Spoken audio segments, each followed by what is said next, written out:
Hello, good morning everybody. Welcome to Robot Wars, episode 7? 8?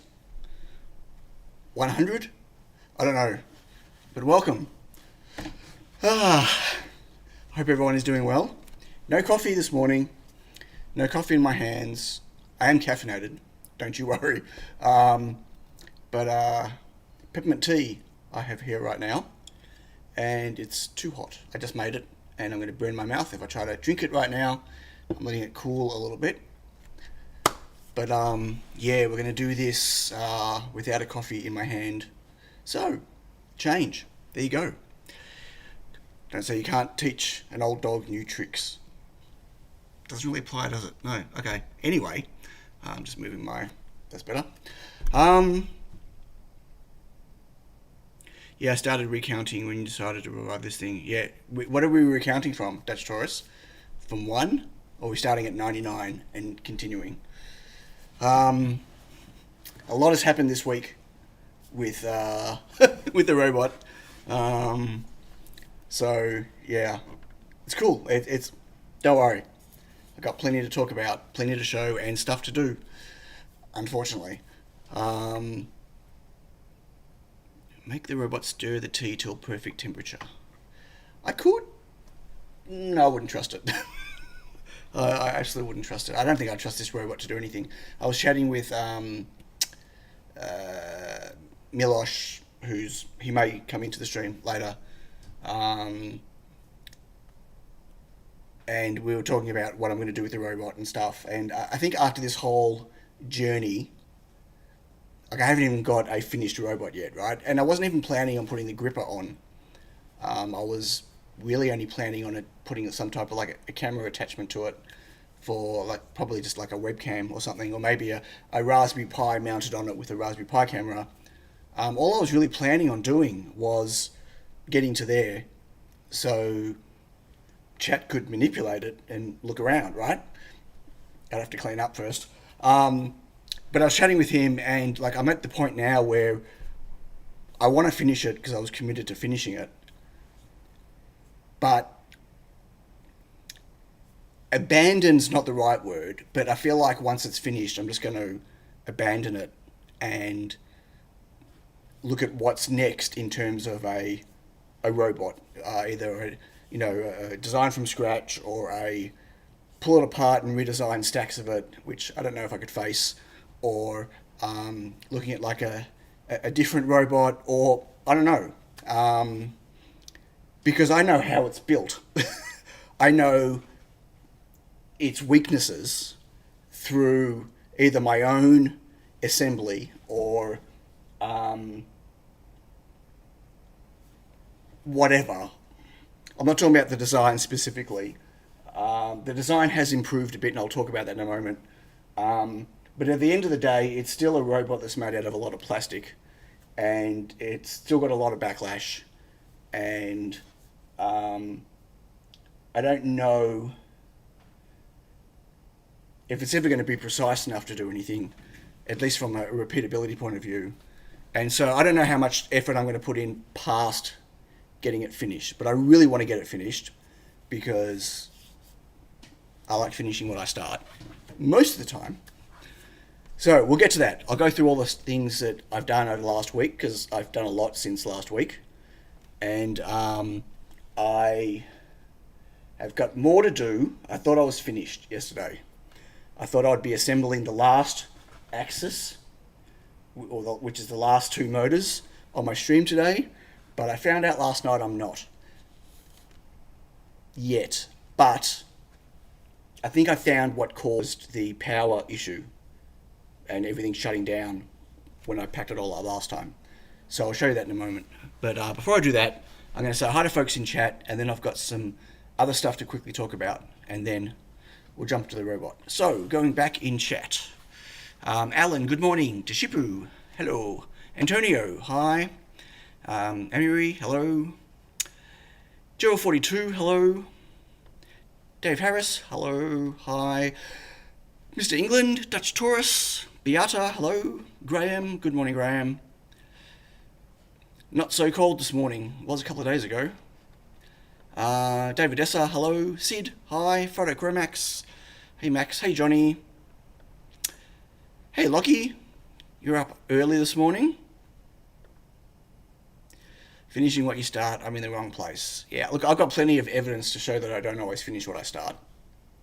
That's okay. I'm a strong believer in abandoning things that aren't worth pursuing. Like, you should never... I learned that from my game dev days. You don't just keep throwing money and time at things that...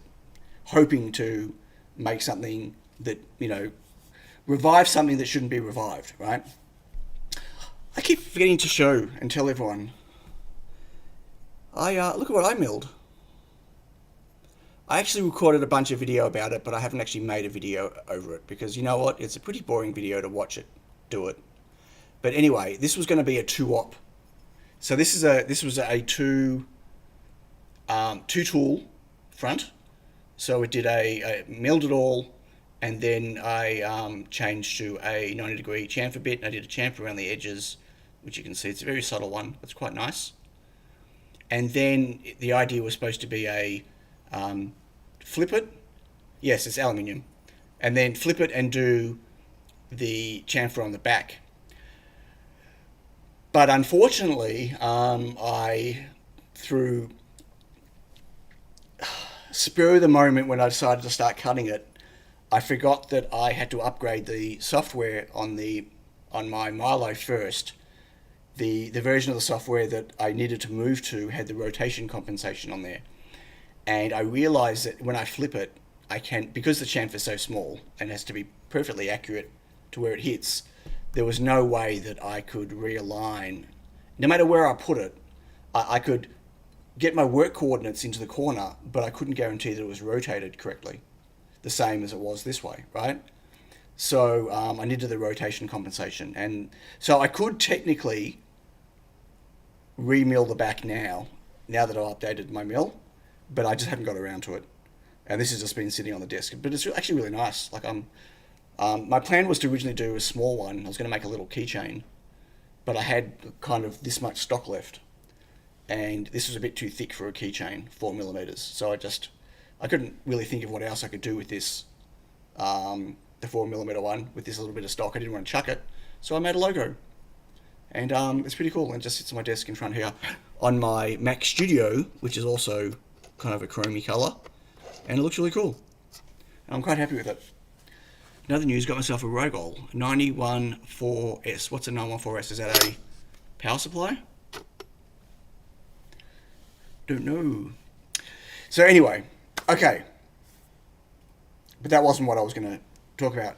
I want to quickly talk about how I finally, talk about finishing things that I start after, I don't know how many months. It feels like 2 years, but it was probably only about six or 7 months.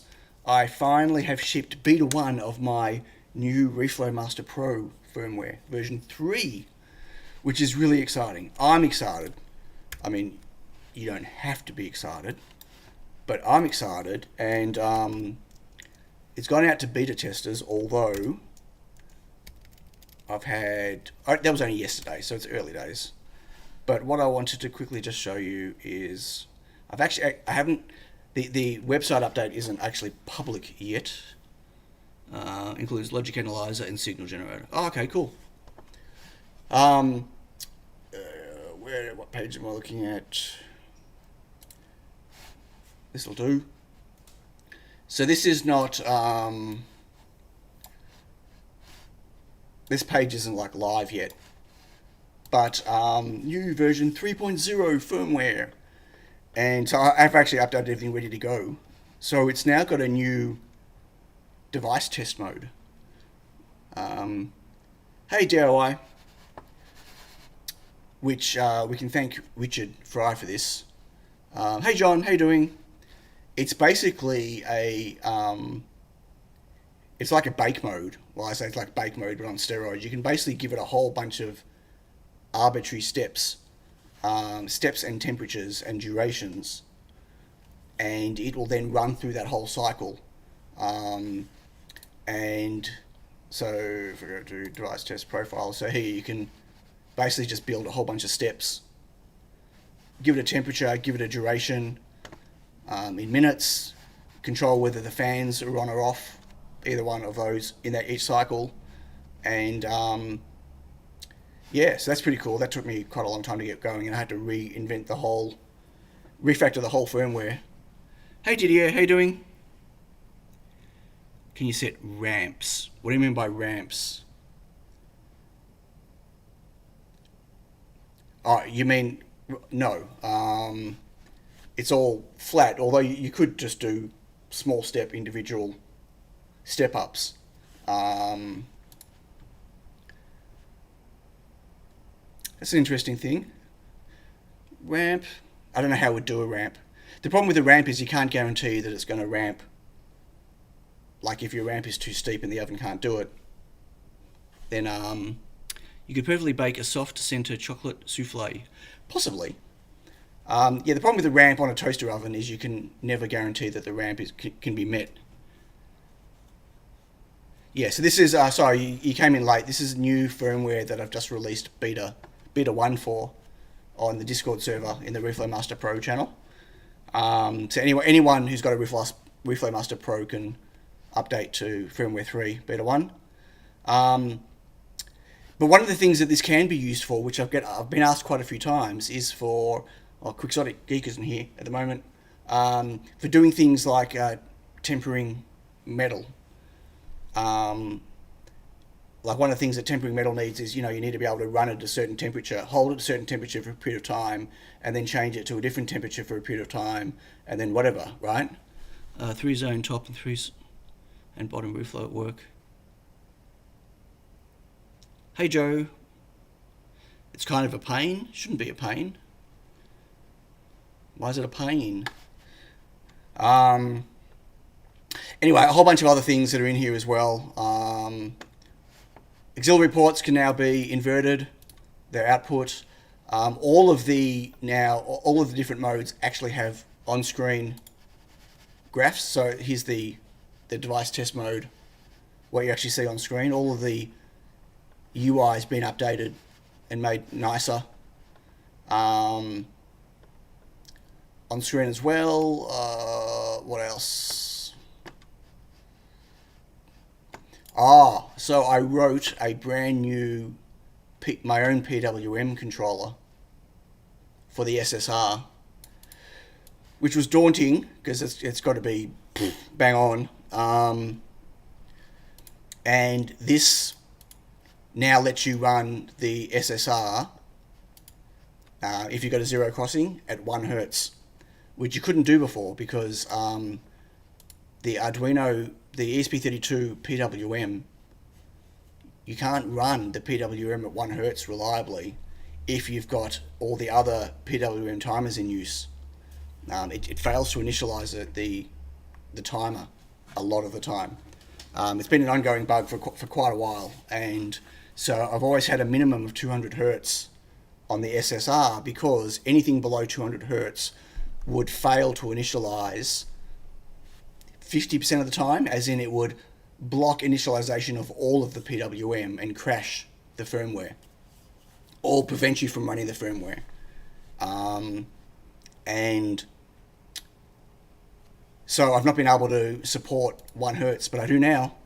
because I wrote it from scratch, and it runs in its own thread.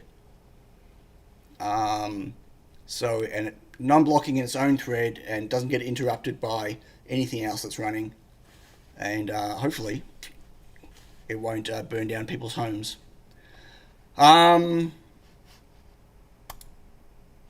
anyway, I'm pretty excited. Long time coming. It's kind of been hanging over my head for quite a while to get it finished. And just even getting all this marketing stuff together has taken me days and days and days of work. But I also put dimensions on there.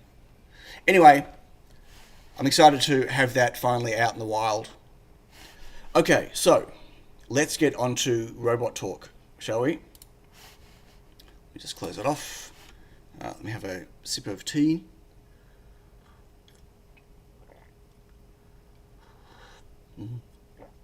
Okay. Yum. I like peppermint tea. I like peppermint. Peppermint, spearmint, mint, anything mint, yum. Okay, so Mr. Robot. He's too big to fit in any camera anywhere. I'll switch to the other camera in a moment to show you some stuff. But I'm back to having 4 working axes. But it wasn't a simple thing. I ended up having to reprint a whole bunch of stuff and also redesign or change the design of a bunch of stuff. Even from the latest design, which isn't even published in the build guide, like it's just the files, the latest files. Even those weren't working. Not for me anyway. So I'm back to having 4 axes and they all home, which is where I wanted to get to the end of last week. But I got stuck with this front axis here. So let me just turn this around and I'll switch cameras. It's currently not powered, otherwise I wouldn't be able to turn it. Hey Bruce. Too hot to think here. Look, it may have a work life, but I just don't know what it would do. Like when I say abandon it, I won't necessarily pull it apart, but I don't know. Look, I need to get it finished first to really understand if I can do anything with it. Okay, so if I go to here, hey wagon loads. Okay, just stand up to show you. It's in focus enough. So you might notice we have 2 different coloured blues here on this gearbox and here. So I ended up reprinting and rebuilding this entire gearbox twice. And it was like 7 hours of printing each time, unfortunately. But now I could show you all the changes I made, but I can't because they're assembled. But what I ended up doing was, so everything inside has been replaced. The gears, the outer stuff. I ended up redesigning these two pieces, the 2 halves of the gearbox, so I call it a gearbox, to use brass inserts on one side. M3 brass inserts. So all of that screwing these really long screws all the way in and out and in and out, in and out, which was just crazy. I ended up doing that and made assembly and disassembly 50 times quicker, right? It was great. I have managed to get rid of most of the backlash. There was still a little bit of backlash, but I managed to get rid of most of it through my tweaking of the parts. And it was a pretty significant tweak. I'm happy to share these files with anyone else that's building the robot, but it may not be what they need for their build. Because I think there's just a lot of, it's to do with printer tolerance and whatever else, but it's working, which is great, and it does work. But of course I had to pull this whole thing apart several times. Whatever. I also, and again, this is all closed up now, but I also rebuilt this whole entire thing. Some of these parts, like this one here, was reprinted 6 times. Very frustrating, but it took a lot of tweaking. So this is using the new system with the the gears, the herringbone gears, instead of a belt inside, which is much better, but impossible to assemble. It really is, because this whole section here is new, right? I printed that last week. And then all of the inside here, like including, I can't really, let me see if I can. So I put a video on Twitter the other day. I'll show you the video, and well, that's as far as that'll go.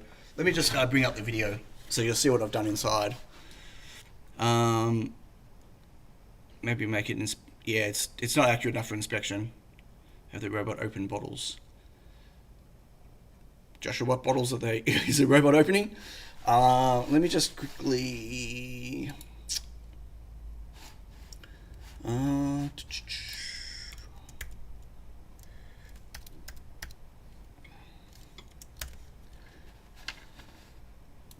Actually, it was probably one of my biggest. Well, it's on the thumbnail of this video anyway. But probably one of the biggest tweets I've had in a while. 24,000 views, which is pretty crazy. So,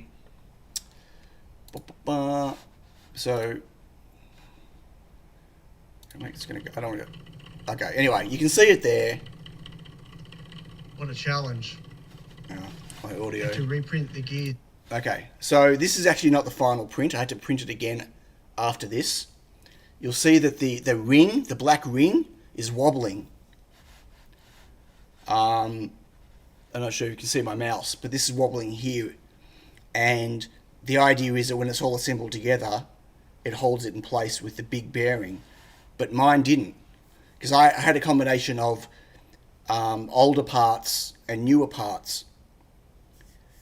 But so I ended up having to like reprint everything, and that was a little frustrating because looking back at the parts that have changed, what Arctosaurus does every time he does an update, he puts in a folder, these are the parts that changed that need to be reprinted for this update. And I went back through all the updates from where I first started printing from, and there was no update to the parts that made all this wobble.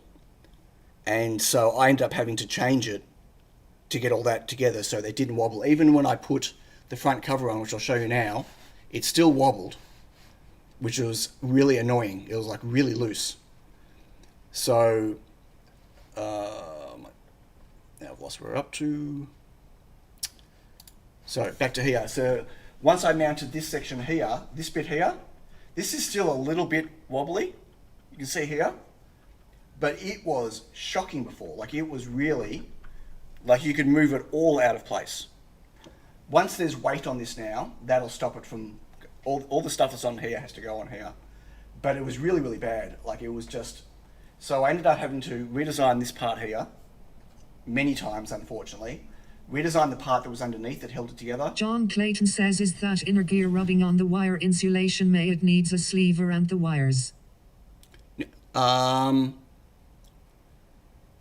Yeah, I don't know. Maybe. I don't have anything here, any like Teflon sleeve or anything, but it's a very slow turn. And the wires in that video are like kind of hanging down on it, but it won't be. Anyway, again, I'm not looking for longevity on this. Yeah, I'm not looking for longevity. There were other things that are going to fail on this way faster, let me tell you. So anyway, this all got rebuilt many times, and it's finally working. Again, a tiny little bit of backlash.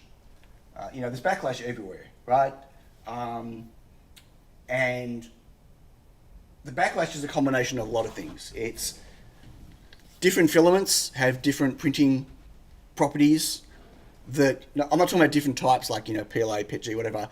You get 3 rolls of PLA, 3 different colors, 3 rolls of PLA, even from the same manufacturer, and print 3 test cubes, and they'll all be slightly different from each other. It needs to be turned into a robot arm that slowly keeps collecting its own hydraulic fuel fluid as it slowly leaks out. That's funny, Alex. Thank God there's no hydraulics in this. That would be bad. I would have abandoned it already. So anyway, this all got rebuilt. My limit switch wasn't working last week, the one underneath here, which you can't see right now. that is all being rewired. Everything in here was rewired all along the way, and I can home every one of these axes now, which is great. So before I move on to this and explain where we're at with the rest of the stuff, I also spent some time, which I'm pretty excited about, but I can't really use it yet, or I guess I can, is I've updated my Python code that sends commands to it to accept multiple. I know this, no big deal, whatever, but it can now send multiple codes. I can rather than tell one axis at a time to move, I can go and tell a bunch of axes to move or whatever at once, just through command on the same command line, and it processes them all, which was the next step for me to getting something that I could then build a UI around. So that's exciting. I've done that. Okay, let's talk about this stuff here. This is now the problem. Move this out of the way. And this is what I'm going to be working on today, I hope. Let me just get it in focus. Okay, so I've been rebuilding the next part of the axis, right? So here's one side that's been rebuilt, and again, this is using the new herringbone system. You can see that there's one of them in there, and so if I just grab this here, I can insert that there, and you can see that that's spinning. And it spins quite freely. It's good. It works quite well. Bent that out of shape, it looks like. Great. This took quite a while to get in because this is a mix of new parts from last week. Captain Kirk says, did you get the limit sensor working? Yeah, I just mentioned that here. The one underneath here, it works now. It was some wires snapped inside again. At the stepper, so I had to put part of when I pulled all this apart to rebuild it was I rewired everything again in there. Now that's not broken, that's just the noise of planetary gears moving. Just plastic gears, they're just not very, they're just noisy. But anyway, so I assembled all that. This took me about 4 attempts because again, getting all this together, like you can't tension the stepper because the screws are in here. So getting this in this has to be pre-tensioned, and it was a real pain. I finally got all this together and I thought, okay, great, I'm going to move on to the next one. So I pulled the next one apart, got it. So that's what it looks like now, right, with the bearing there. And went to put this on, there's the other bit, and discovered that this stepper is, when I say dead, this stepper is broken. So you can see here I can wobble this, but if I can get it to a point where, look at this, now I can't wobble it. So like 180 degrees of the stepper is stiff and doesn't turn. I got to really push it, and then when I get past it, it becomes loose again. So there's something busted inside the stepper. It's not a short of wires or anything. It's not, you know what I mean, where you connect the wires and it's hard to turn. As you can see, see it wobbly? Oh, you can't see, my hand's in the way. You can see like the stepper wobbles, no problem, right? But it gets to the point where it's really stiff. And now, look at that. So there's something busted inside. I don't know what it is. A gear slipped out or something? Maybe, I don't know. This could have been either the cause of the power issue or something else inside, I don't know. And so the problem is, well, I need to replace this stepper. And I don't have any spare steppers. And then I remembered that for my Otis robot that I built, building, whatever, that I had upgraded a bunch of the steppers to thinner stepper online ones, which are these ones, and that I'd bought some extras and didn't know where they were. So I hunted around last night for about an hour and I found them, and I've got 2 of them. And what I need to do now is I can't just replace one, because look, they may be the same. I mean, they're not the same brand stepper, and they may be the same steps, the same everything, I don't know, but they may not be. So I don't want to have 2 different steppers in here. So I'm going to have to now go and replace both steppers on both of them with the new ones, which means I need to get the MKS stuff off. I need to somehow get the magnets that I've superglued on back off. And then, of course, the stepper online ones have these on there. I need to get this off, cut through here, so I can then put the magnets on here, transplant these over, rewire them in, and then get them built back on. So that is my plan for this morning, for now, is to get these steppers on. And once these steppers are on, I'm hoping I can then just assemble this, if I can remember how to assemble it, and get it on the end here, and have the last 2 parts of the axes done. And then, which will give me, this will be the front face then, which I know doesn't look too exciting, but from here I can then 3D print a mount for a camera. So, yeah, that is the plan for today. I don't know if it's bent inside. Like, I can't get inside the stepper. I mean, I can look at pulling it apart later, but right now I need to keep all the MKS stuff intact, right? So to transplant it over. So that is my plan in a moment, once I've had some more tea. So I honestly thought yesterday I was going to finish this assembly before I found that stepper issue, get it all back on, and surprise everyone today on my stream. But nothing ever works that smoothly, does it? Hey, Peter. Nothing ever works that smoothly. Okay, so I need to... So I want to keep all the wiring. Let me see if I can just move my camera. Sorry, it's going to be a bit washy, movie, whatever. Sorry. Well, that's not what I wanted to do. I just want to get a position better, if I can. No, why is that not working? What have I done? Okay, hang on.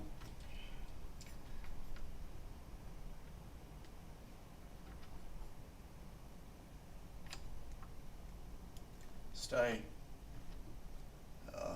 This really, gravity is working against me on this camera mount. The camera is way too heavy for this arm. Okay, that's better though.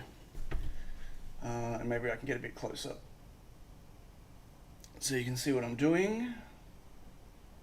Focus. Okay, so I need to, oh, right, sorry, something I forgot. Stupid with the test code to see if they match steps. No. I would have to I'd have to reassemble everything, rewire everything, rewire the end of this. Like it's, if I'm going to do all of that, I'm going to I then have to mount it. So no, I can't really. No. No, I can't. The answer is no. Not in any easy way. So I quickly want to say, I was in the middle of a bit of the story and I forgot. So when I rebuilt this, and I put the insert nuts and everything on it, about an hour after I printed it and put the insert nuts in, but I hadn't assembled it yet, a package turned up here for me, but it wasn't my name on the package, but it was my address. It was a dropship from Amazon. And it was from Milosh, who probably still isn't in chat, who sent me one of these. an iWork driver because he felt so bad about me with my twisting my arm and my elbow or whatever with the screws last week on that gearbox, amongst other things, that he sent me this, which is absolutely insanely powerful. Like if I put it onto full max, it has got so much torque. I can't, look at that. I can't grip it. You can try, I don't know. So that was a really generous gift from him. Thank you. If he comes in chat later, I'll thank him again. But yeah, really exciting for that to turn up. But it was just funny that it turned up just as I had changed the design, so I didn't have to sit there with 70mm screws screwing through them all. Really, really good, I gotta say. So, and it comes with a whole range of bits, except no one supplies bits for M3, which is surprising. I would have thought M3 was a fairly popular size, but anyway, comes in a really nice case. Charging cable, extender, and a screwdriver add-on bit. So yeah, it's very cool. Quite excited. I like getting gifts. No one sent me gifts. Anyway, so now where did I stick my knife? Where's my knife? Wow. Oh, there it is. Over here. I need to go get it. I need to cut the back of these out, or at least one of them.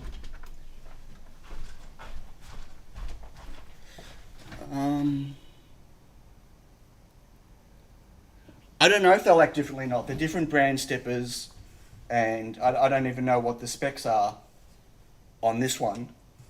So I have two of them. I might as well just swap them both out, is what I'm saying. Because if they're not the same, so I'm just cutting the center out. Geek says greetings mortals. Oh, hello, Quixotic Geek. We were talking about you before, or I was talking about you before. Talking about tempering metal in a reflow master.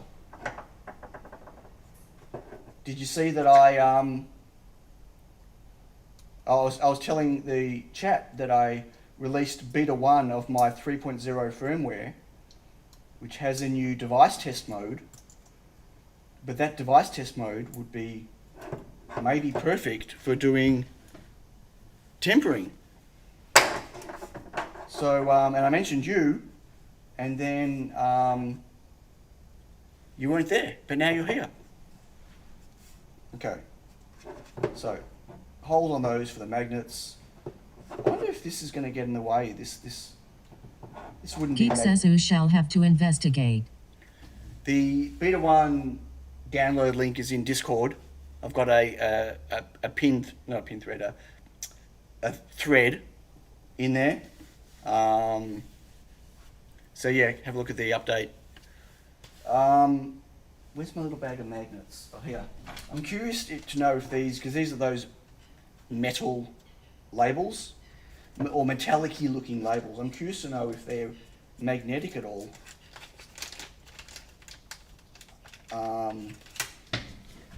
Where did I put? In the bin. Okay, there's a bit here. No, they're not. That's good. I was just curious. So not real metal then. Okay, so I need to get this one apart. Phillips head. Probably not the right size. Nope. I have to use that.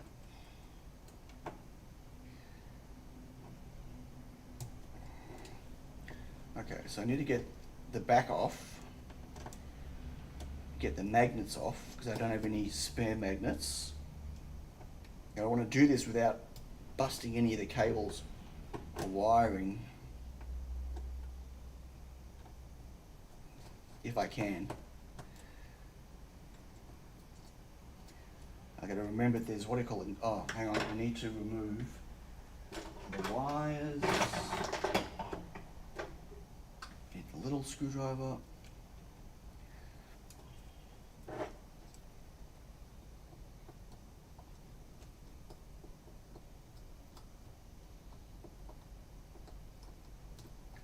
So I don't know if I damaged the stepper somehow with some faulty wiring, or the stepper was damaged, which caused my issue with the power. I don't know. Okay. There's a whole bunch of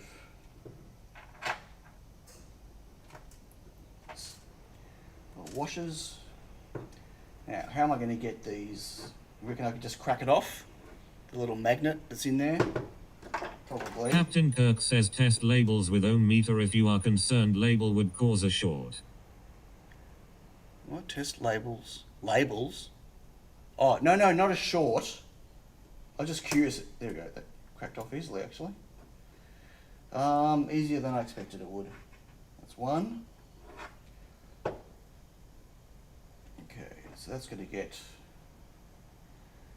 put on here. Now, got my super glue, but I don't have any. Oh, I do have some accelerator here.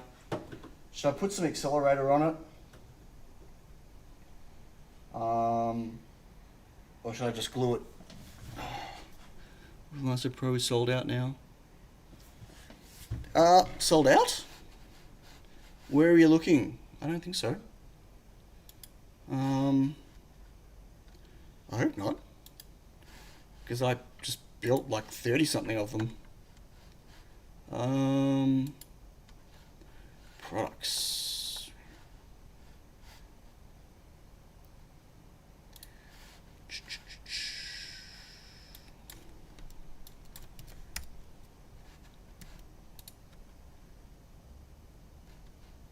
Oh, there was only one in stock on my store, but I've now upped that to 20. Where are you looking for at?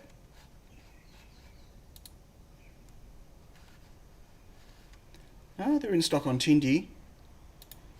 Are they in stock?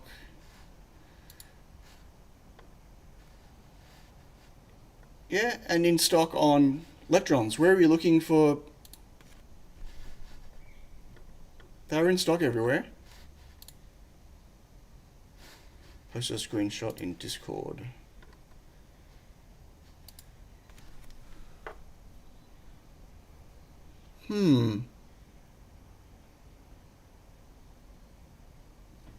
It said I had one in stock on mine. Well, I said that I got 20 now.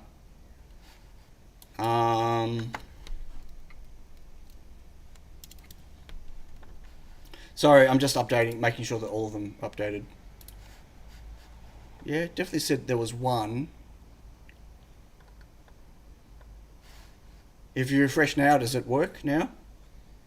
The amount? I hope so. And let me just quickly have a look. Store reflow.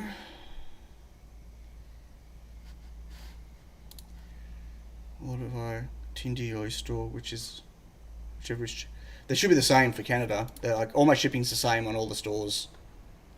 Even though my fees are higher on Tindy, I still use the same shipping. I don't change prices. I just wear the difference. Yeah, definitely in stock now.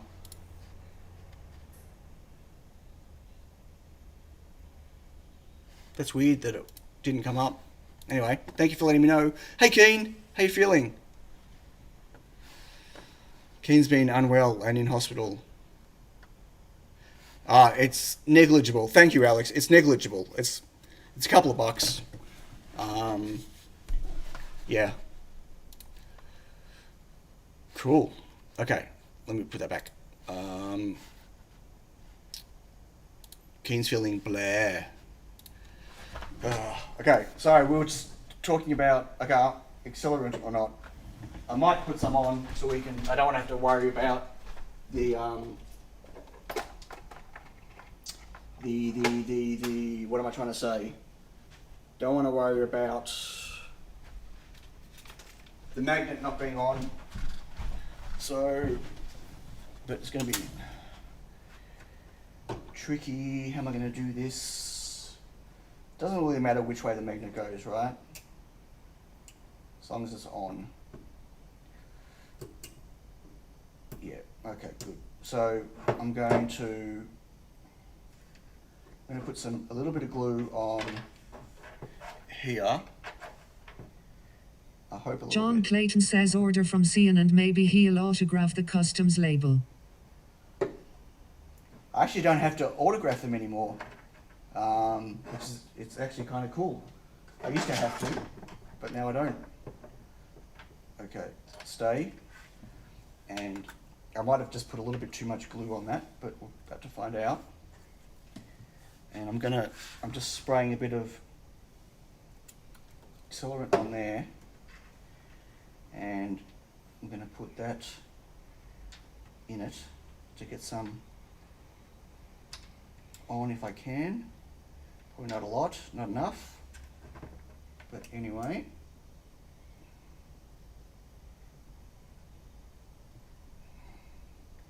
Get in the middle if I can. Uh-oh.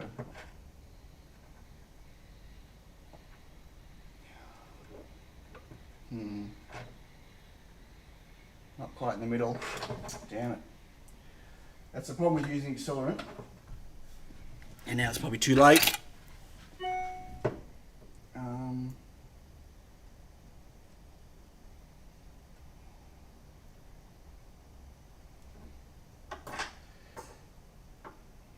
Yeah, I think that's okay. I hope that's okay. Now the tricky thing is going to be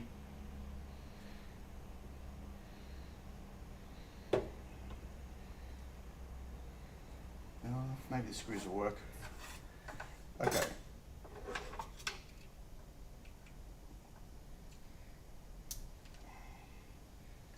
Wow. I need a more heavy duty screwdriver. Where is a heavy duty screwdriver?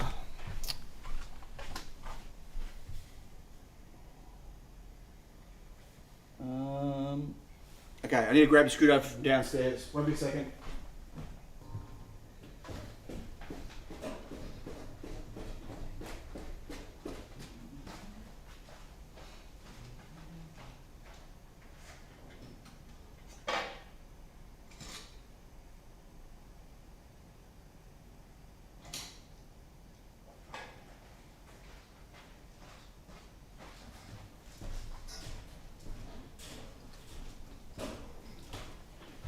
Okay, I brought 3, just in case. So I didn't have to go down twice. But I'll grab my paperwork. Thanks for the order, mate. Yeah, no, I don't have to autograph them anymore. They do an auto digitally signed one now, which is great. Because I used to forget to sign them sometimes. Come on. They've obviously Loctited these. Oh, okay.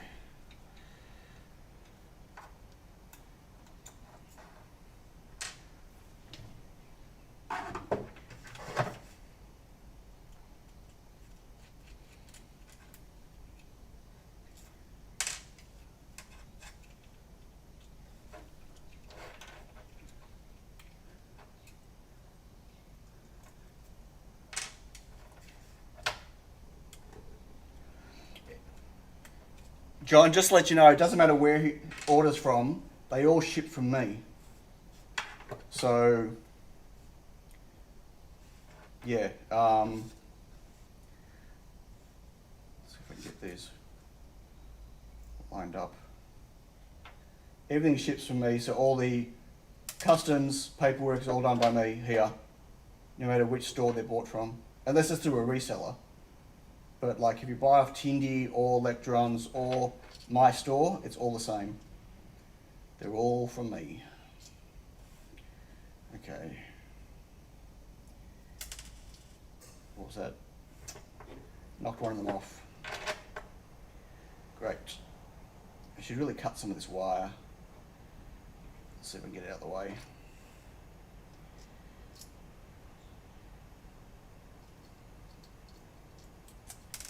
No. How many did I get? I got 2 of them in. Wow. I don't even know if they're long enough to screw in. I don't think that's gonna screw in.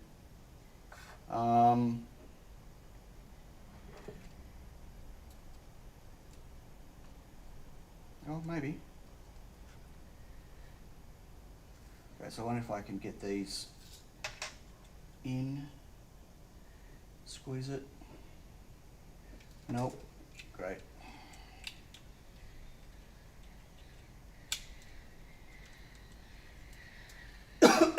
Excuse me. Okay, just need to get these little jobbies in. Okay, and one more. Where to go? Here. Get that wire out of the way.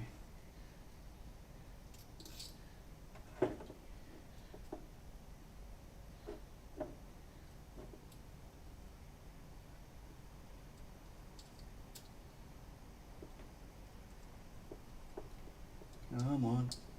Got it. Okay. Cool. Now, another thing that I changed on the that gearbox up here, the one that I reprinted with the light blue,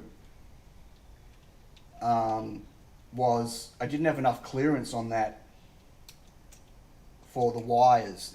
Remember it was pressing the wires, and I had to get that piece of cardboard through last week. Well, I gave myself more clearance there, and I fixed up some other anomalies that were on there. This one doesn't reach. So these 3 tighten. Well, this one is not tightening. It must be a different length somehow. I'm not quite sure. I don't think I've got what have I got that's longer? I don't know what length it is.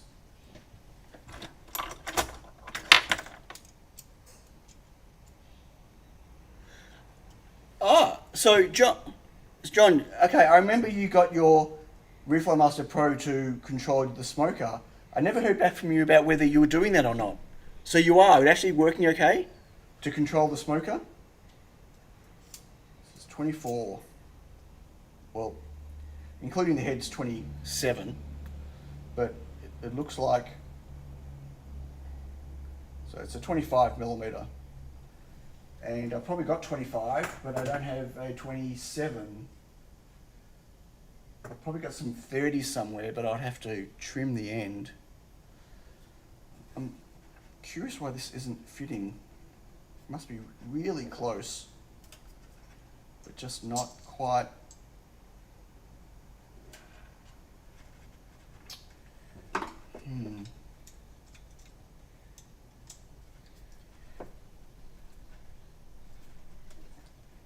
What do you think about it being held only with 3? It's just it's just the top, right? Abuse it away. Like I always feel guilty when people ask me, can I use the RMP to do this or that? And I go, well, the short answer is no, but the long answer is possibly. I mean, it's designed as a reflow controller, right? And it's got that baking mode. So, you know, when someone says, hey, I want to control my meat smoker with it, my answer is normally no. Not from a can the electronics do it, but from a I've never plugged it in, I don't smoke meat, I don't do all those things, right? Captain Kirk says, are all 4 screws identical? Would it work if you swap 2 corner screws?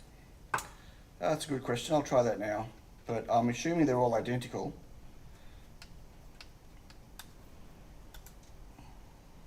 They look to be identical.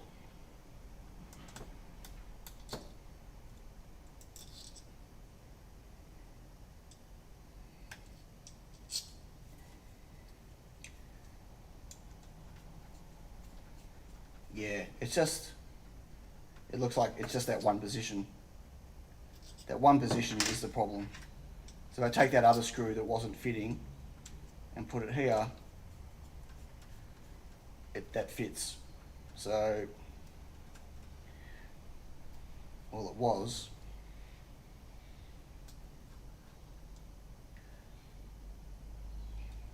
it's not the standoffs because they're not even going all the way down. Like, there's hardly any point putting them in there. It could be that the magnet, sitting against the magnet, but it's right on the edge, it seems to be, of gripping. It's not coming off, so that's fine. You should use 4 screws, they hold the whole stepper together, not just the back. But they're also being, I have screws at the front. The problem is I can't make the screws too long, or I won't be able to put the screws in from the front. But I can't do all 4. Like, this is not fitting.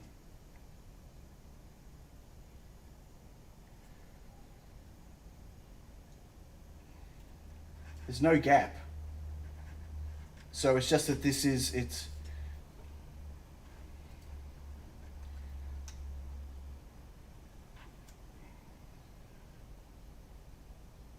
yeah, so this stepper is just a little bit taller. So, you know the indents here? So the indents here are a little bit shorter than on these ones. So if you look there, see that it's higher by about, I don't know, a millimeter? It's about a millimeter, which is why they're just not gripping. So I can't get 4 of them on there.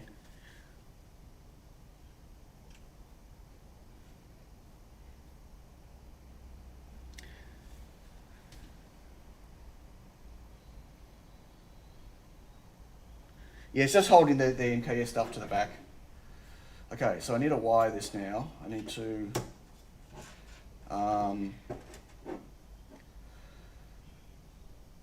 red, blue, black, green.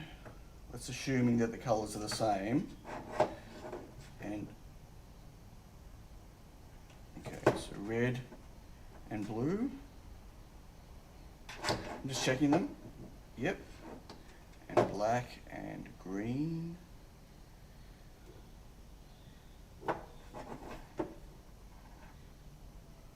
Yep. Okay, good. So they're going to be wired in now.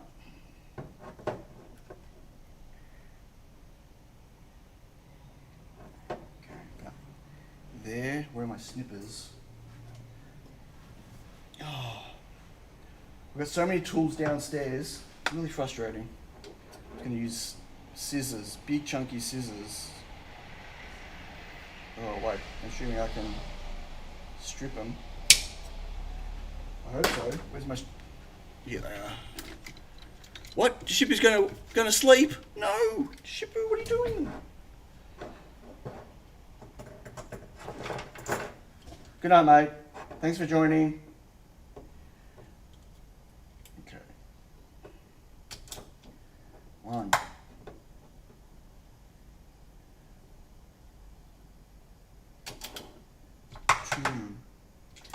Out. Go away, blue. You've had your turn. 3. And 1 more.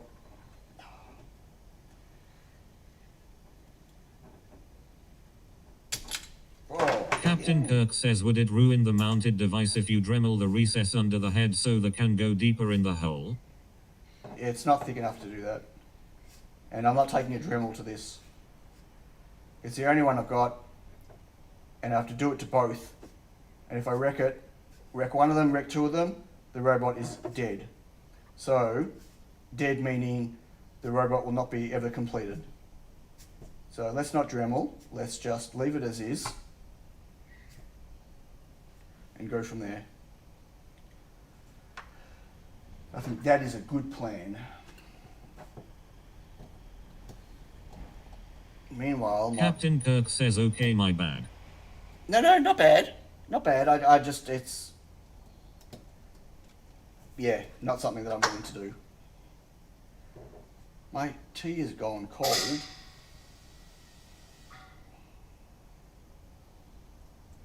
Okay, one.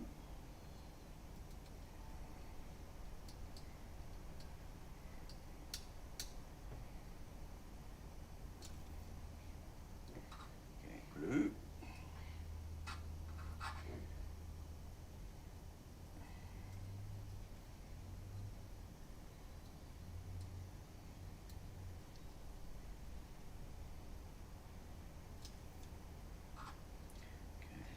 Black.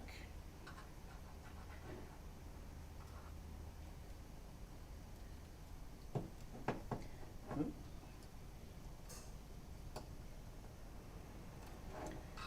And green.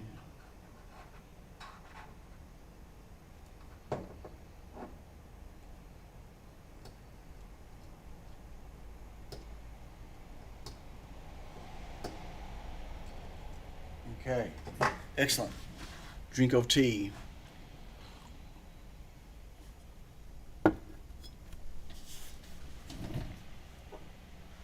Okay, before I pull the other one apart, I need to first get this on.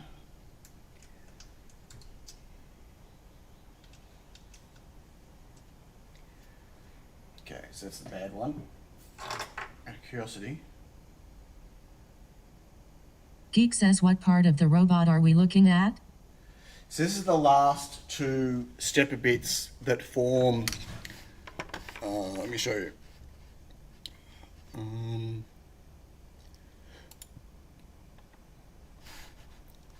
So,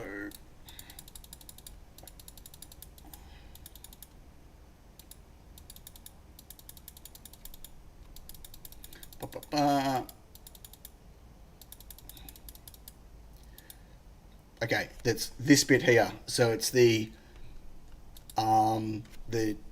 what's it called? The differential.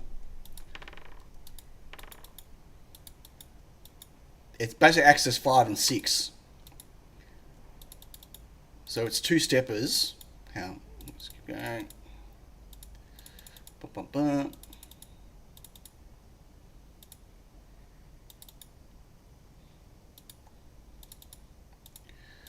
Oh, come on.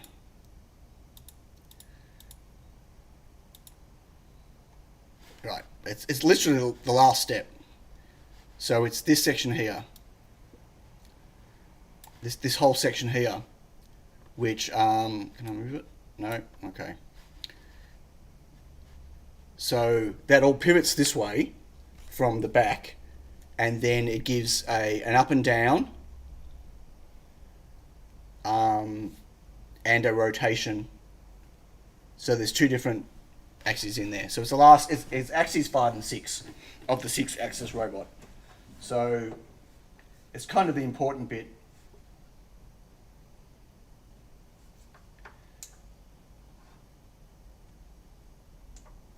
Okay, let's put this screwdriver and get it back to here.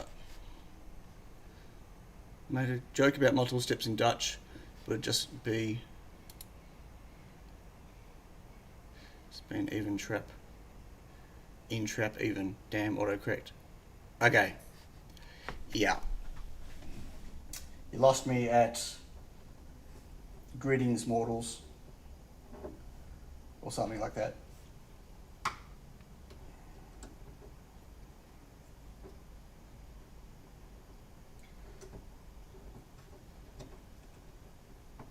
Okay, so this, whew.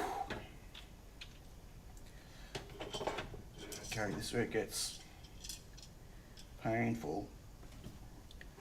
This goes onto here. Wait, what?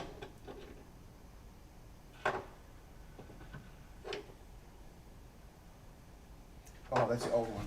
Oh, that's close, I forgot. I'll pull this apart, have to reprint it, which I did. That's the old one. throw that away. Here's a new one. Oh, that was close. But why doesn't that fit?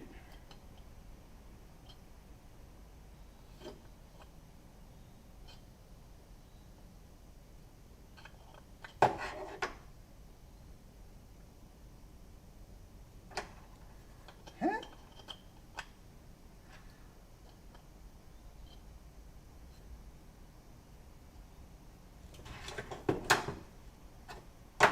That does not fit.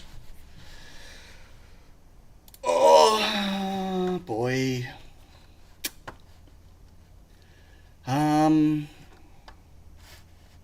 Yeah. So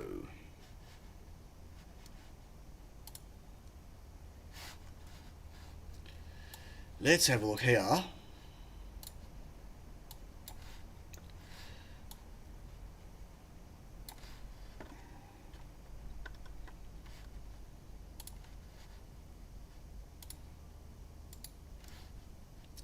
Unisolate. So I don't remember which one it is. It's one of these two. I mean, not that. Sorry, it's one of these two. Find in browser. Let's isolate that. Right, so this one, look at this. It's got a straight edge here. For some reason,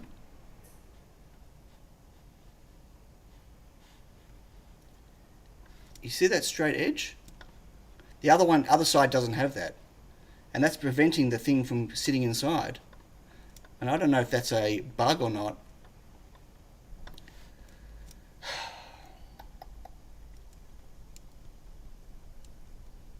But it's definitely there in his design.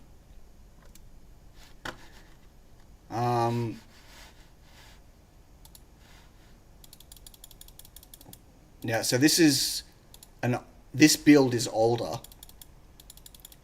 It doesn't have all the updated parts. This is using the belt system, but I'm curious to see.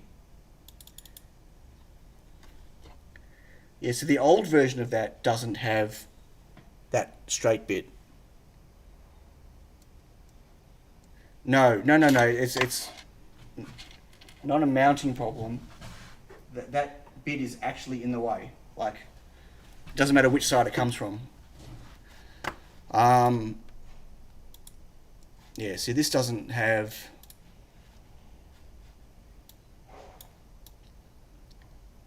Oh, that's the other side. Hang on. Oh, it doesn't. They don't show the assembly of the other one.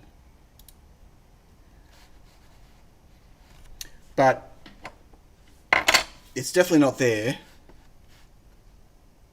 No. It's okay. The gear cannot go in this. There's nothing I can do about it. Hey, AJ. So, the actual...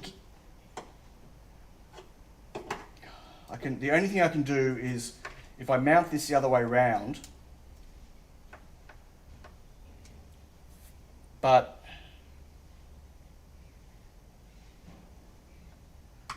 I'm pretty sure... Hang on. Yeah, no.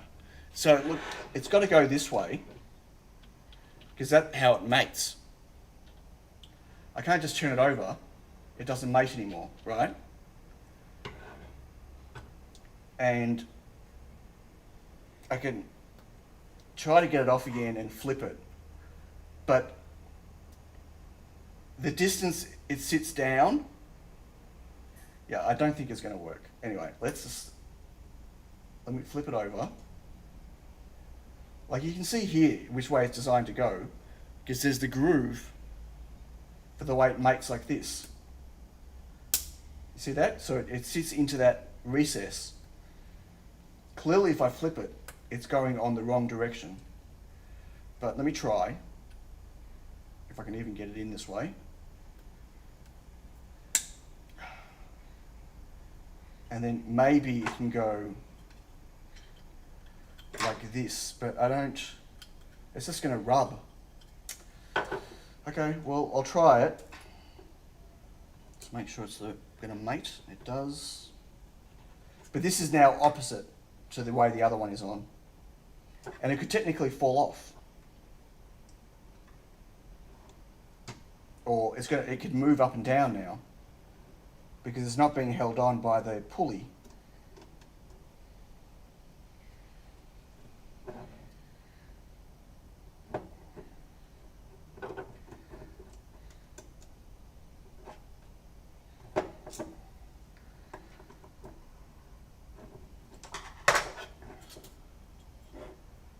So if it goes on like that, see, it still doesn't sit low enough, and it's now pushing and rubbing against it.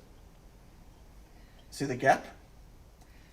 And the plastic is now sitting on the plastic. So it's not...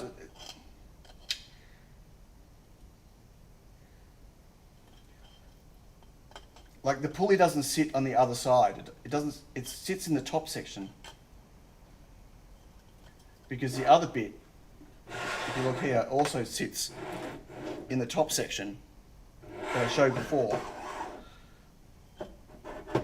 So this sits like this. Well, that's going to not fit now, but I have to pull it off and screw it on again. But yeah, that's I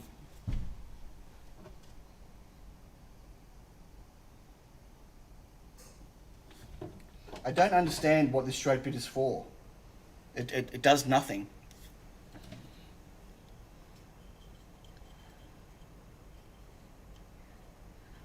I do enough of that sort of thing with my own projects. What, flip them upside down?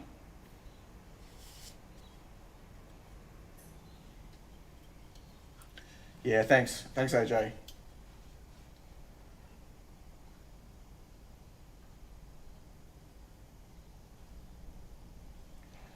Yeah, this just doesn't make any sense at all. And I don't understand why this part is so different from the other part.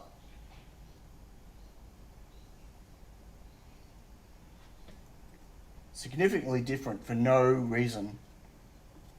Like on the other one, this can just fit over the top, because that's how I assembled it. And this one doesn't.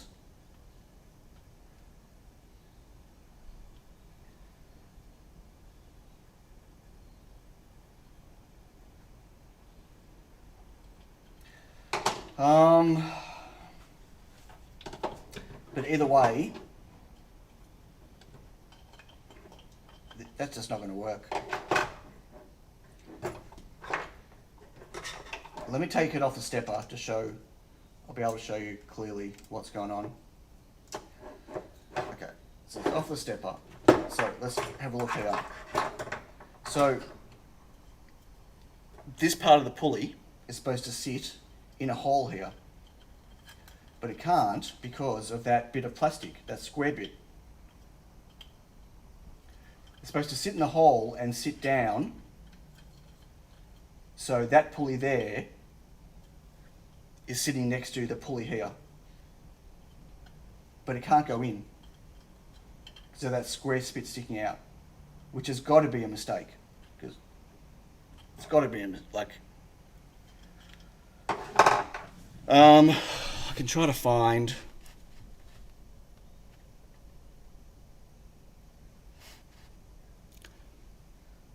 I don't know why your chat keeps stopping to work, Wagon Loads. It's something on your side. Like it's not me.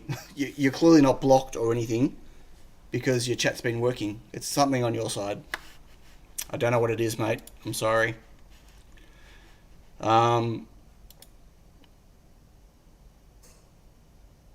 Yeah, I can. I'm gonna. Hey, Aaron. Yeah, I can Dremel it out. I know, and I guess what I want to do is, I just want to go to the updates. So I'm just going on to Discord.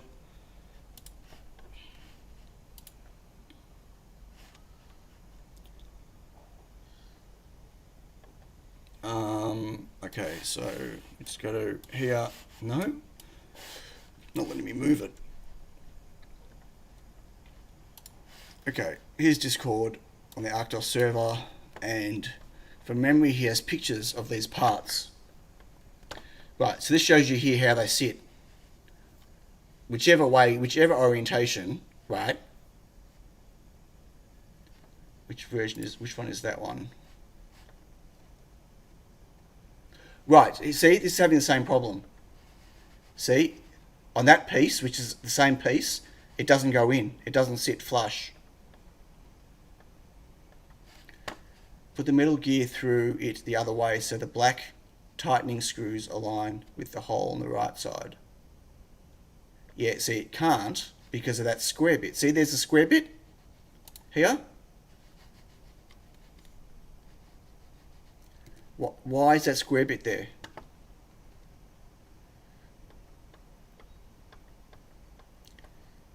So he shows some photos about this earlier, I think. Right, so that's the first piece, the one that's got the one I've already done, that has the two limit switches on it. That all came together fine.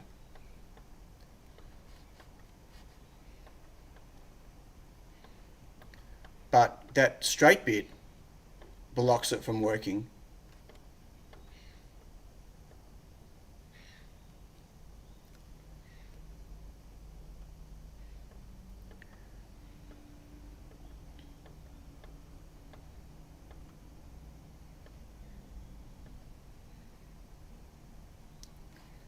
Yeah, that edge is keeping it high.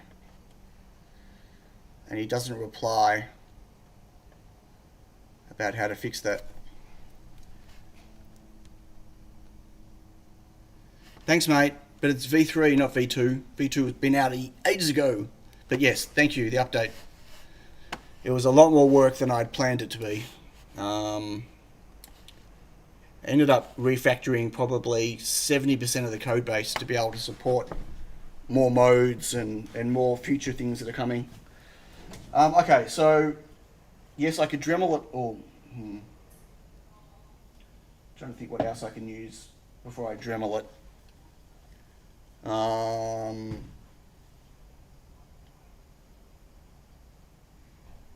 if only I had a mill. I'm kidding. I've got a deburring tool. I'm thinking maybe I can deburr. I can pull it out with a deburring tool. Knox says the site and shop say V2BTW. Yeah, because I haven't publicly shown it yet. But that's why didn't I paste the link before? Hang on.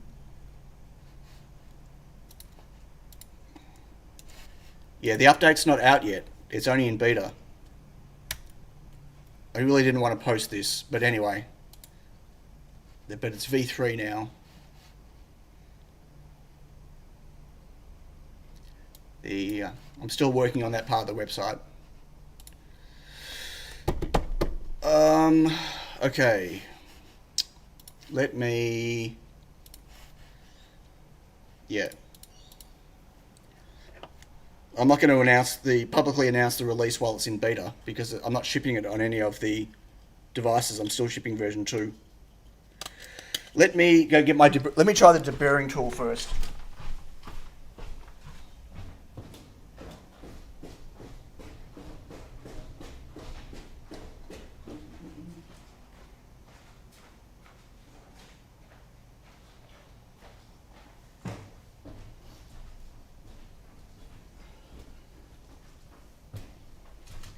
If I have to reprint it, I'll just reprint it.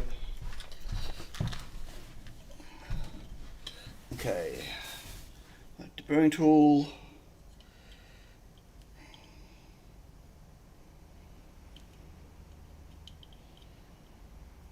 Bad angle to get in there, but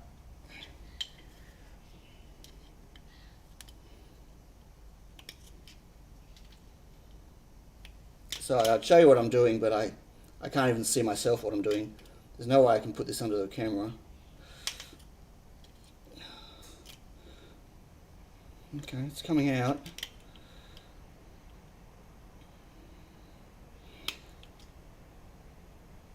Come on.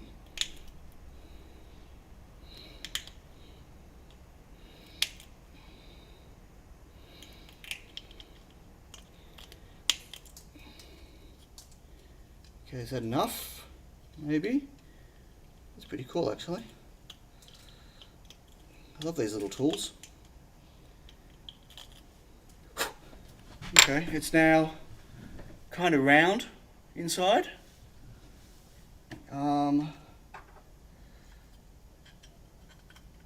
See, that goes in there now, like it's supposed to. Except I now need to flip it around again. Yeah. Okay. Put it back the right way. Okay, so that now sits in there where it's supposed to sit in. I don't understand what he was thinking with that. I don't know if it's a mistake, or maybe people have got different parts now than what I had. I don't know. Okay.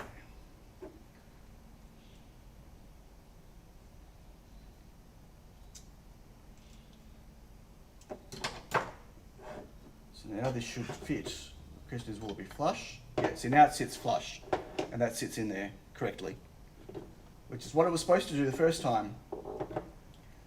Okay, so now let's screw this in. No, they're not the right screws. Where's the screws? Here we go. Are these the right screws? I hope so. Can't really see. There we go.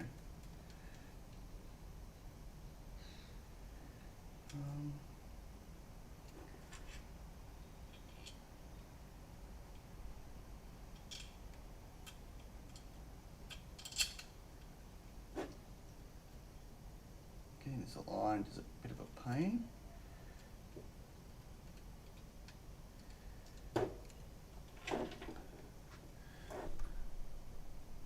The bit you removed was only during printing. No, it wasn't a stability thing, because it wasn't touching the base or anywhere, and it wasn't on the other one. I think it's just an oversight. Well, I don't know what it is, to be honest with you. No idea. No idea. No, that's not the right length. That one. Got screws everywhere. Now I need to make sure it's sitting in the center.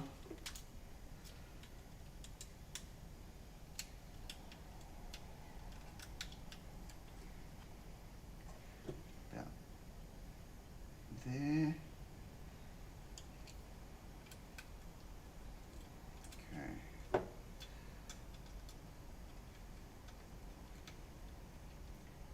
Why's that one not going in?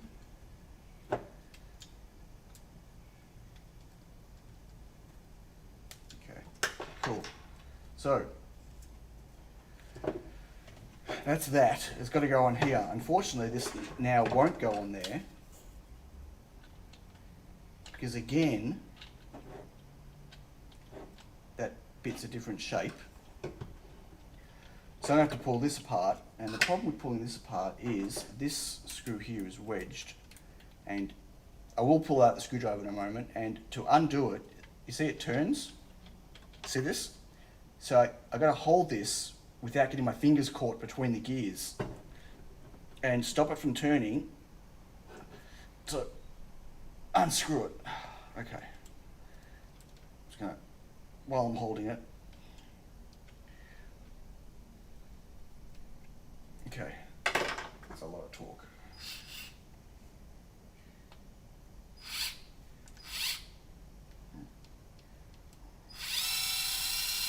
Go, baby, look at that. One.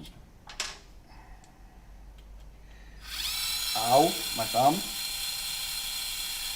I'm holding the gear still. Ow. Oh, fuck.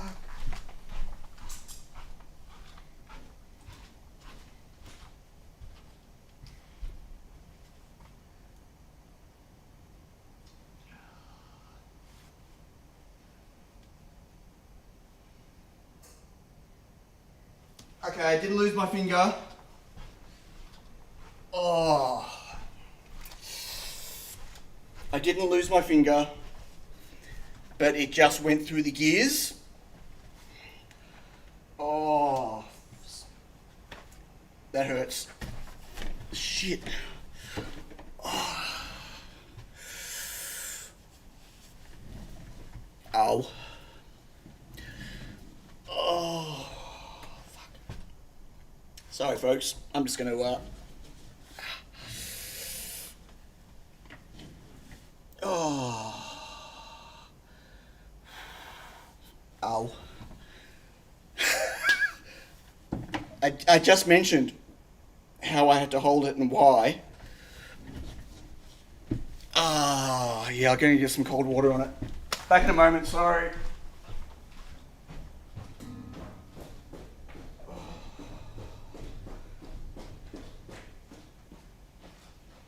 Geek says don't do that, it hurts.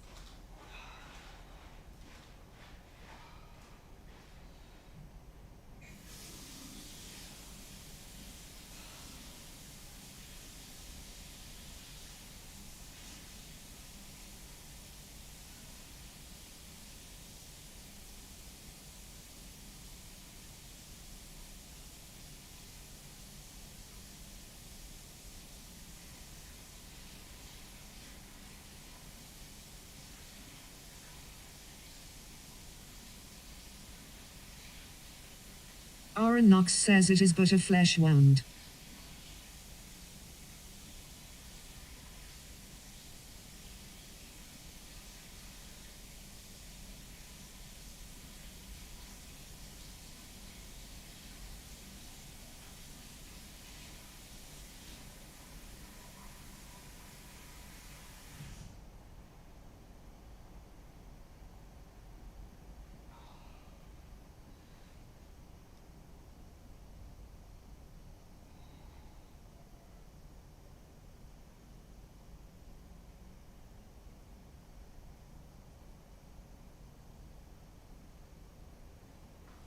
Geek says please to be not lubricating robot with blood.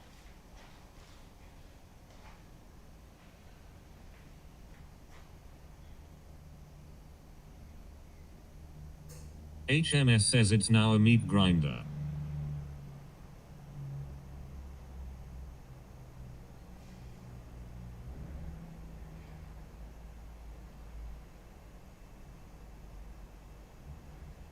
Geek says Robot Uprising claims its first victim.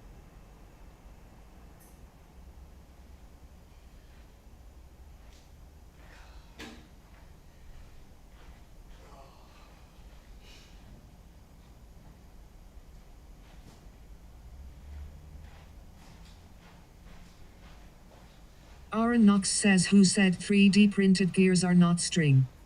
Amory Jacko says you have a good reason to use the Reflow Master Pro to smoke some meat now.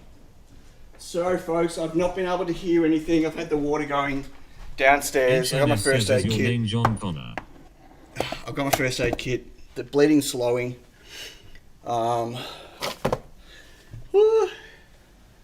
Oh, can't see. It's slowing down. Oh. That was no skin in it. No skin in the gears. Oh. Right on the tip of this finger.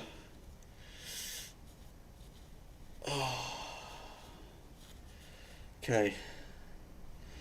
Doesn't look so bad. It hurts way more than it looks. I don't know if you'll be able to see. Probably not. HMS says anyone know the 911 number for Australia? It's... Wow, that's swollen, bruised. Anyway, that was fun.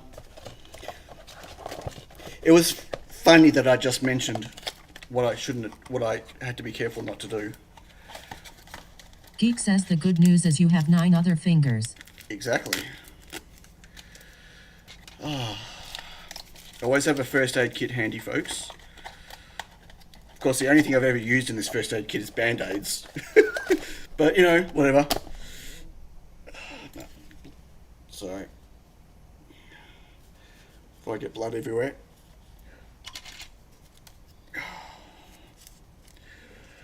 Anyway, so that was fun. HMS says sometimes it's worth trying something twice to make sure it was really fun. Yeah, I'm okay. You know what? Surprisingly, this is the first time I've got my finger caught in any of these gears. I know a few other people have done it, had it a few times. Okay. There we go. Just a band-aid now. That's all it is. That's throbbing though. Yeah. Very lucky that was all I've done so far. So I had no idea what any of you were saying before. I'm I'm gonna get right back at it, except I'm not gonna use the iWorks. I'm gonna do it by hand if I can. That way I can control. Hard to hold with your finger in the air. I need that finger for grip. Okay. There we go. Alan Madsen says, but now the big question. Have you learned anything? Yeah, that it really hurts when you get your finger jammed. Other than that, no, not really. You know, lessons are overrated. Geek says of course he hasn't.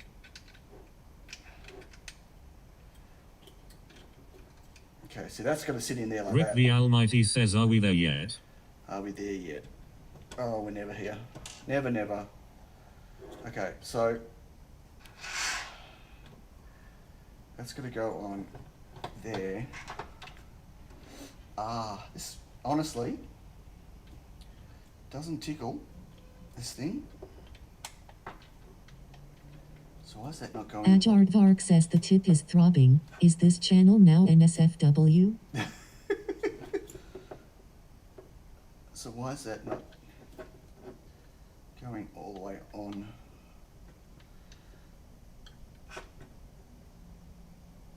What's that? Alan Madsen says maybe print new parts in red. Christopher Brandt still says we have learned that YouTube Live has instant replay.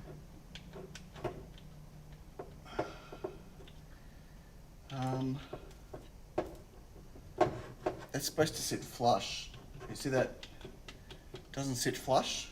I'm wondering if I need to. I can't move that gear back Geek says anymore. demonetized due to blood. Beta Graf Avdalhagen says not until he is using a forklift as a ladder grins. No, forklift as a what? Ladder. Oh. I wonder if that's sitting too low. I can't get that any higher.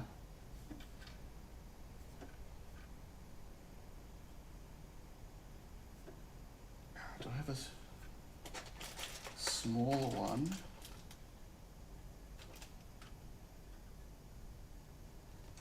I do. Okay, I'm gonna have to pull that apart again. So I've got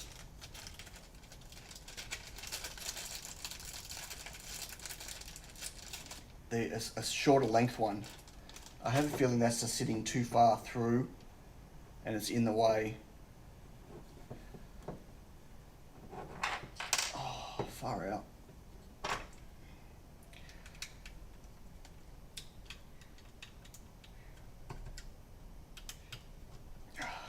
That was a surprise when that happened, let me tell you. I thought I was grouping it really well. I got the first two screws out and I thought I was home and safe. Then bang.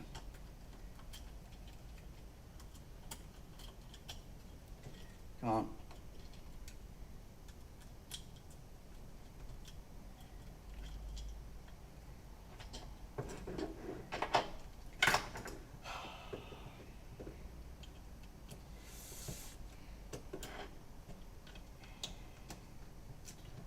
Well, never a dull moment here. So you can see that it's a shorter shaft. Although it's might be too short. Oops. Amory Jacko says okay, bedtime for me everyone. Okay. Catch you later. Thanks for joining. Okay. So that should allow me to have it further away.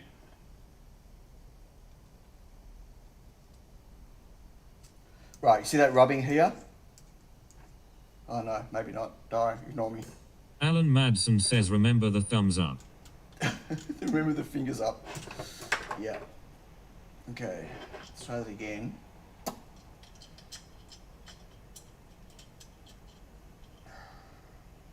See, that's sitting lower, but it also means that the gear is further away. So I don't know if the gear's going to mate properly, but we'll find out.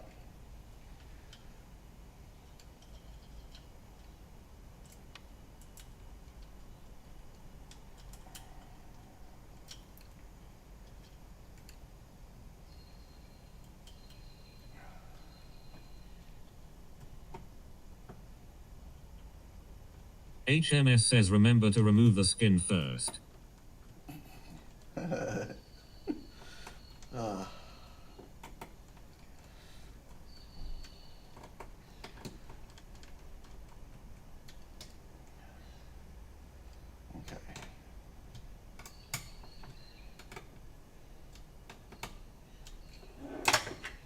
the question is, when that's on, is it going to sit too low? Will it mate? That might be okay. Okay, so let's try this again.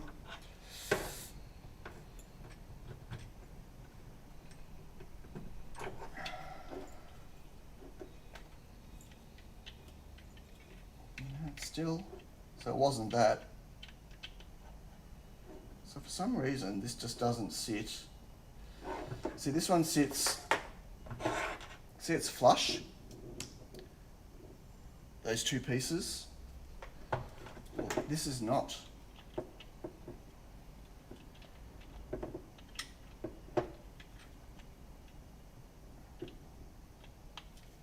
And I really don't understand why.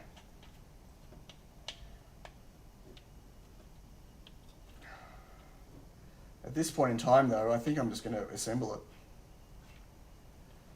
Wait, where's the screw?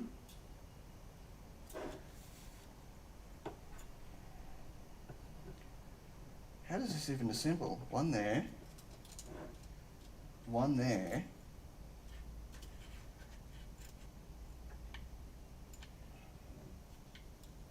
There and there. So maybe this piece is different as well. Because these have got holes to go through, but there are no holes on it. Oh, yes there is. Maybe there is. Hang on. I can't see them. Geek says bedtime, try not to injure yourself any further. No promises, mate. You all know me by now. But have a good sleep. Thanks for joining.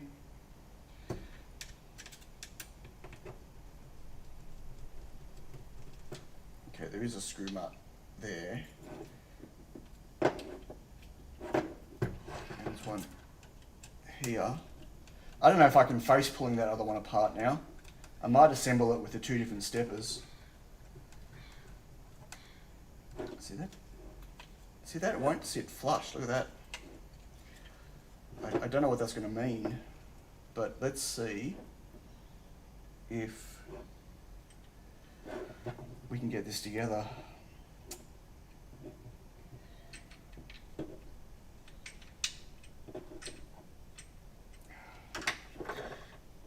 So I've got to align the holes, if I can, there.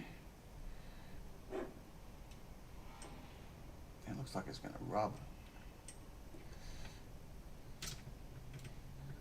Really? Aardvark says could you use washers or spacers? No, it's supposed to sit flush. That's the problem. I Spaces aren't going to help me. I don't want to separate it. I want it to be flush, if possible.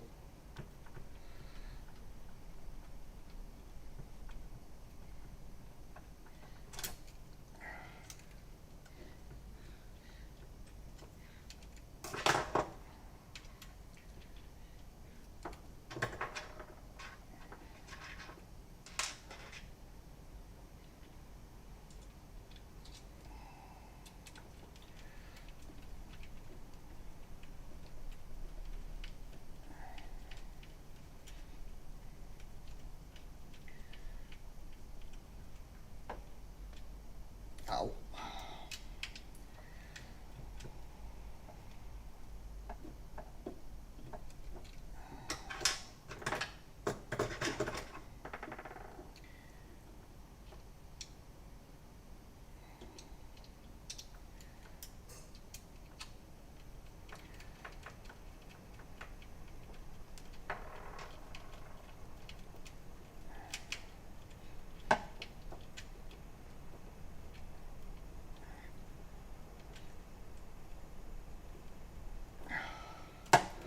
Okay, so apart from the fact that it's not sitting flush,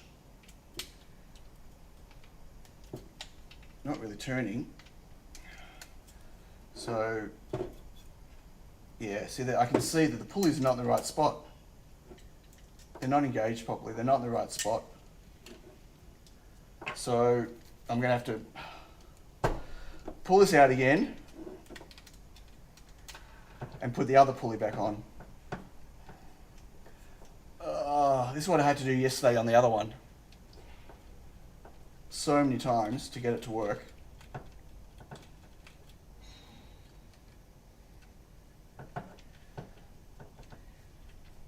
This is really frustrating. And the fact there's no instructions for any of this. Like, these are new parts, but the instructions haven't been updated.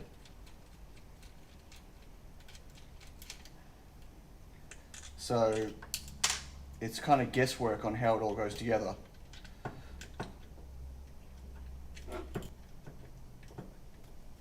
Come on.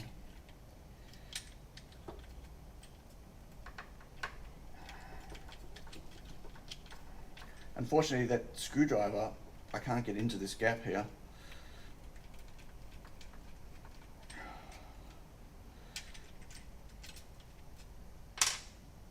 Wreck those wires.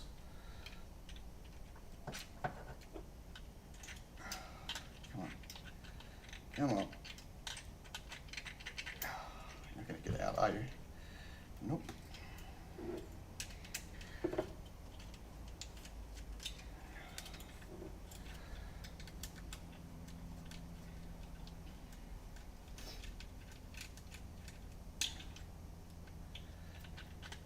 Come on, get off the bearing.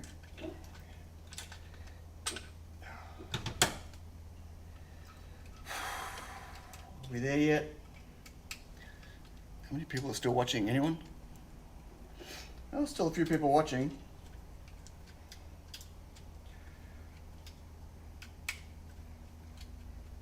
Maybe if I draw more blood, we'll get more people watching.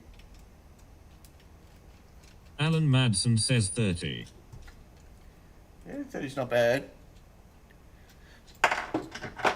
Gone are the days where I used to have hundreds and hundreds. I think my peak was 550 on a stream once, which was pretty insane. Those days are long gone. Okay, so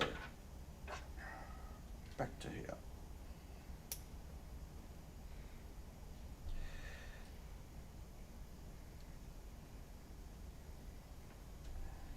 Rick the Almighty says it is after midnight here after all. Yes, I know. Bad timing. Bad hours. I really appreciate everyone being awake, watching, that's still watching. Okay.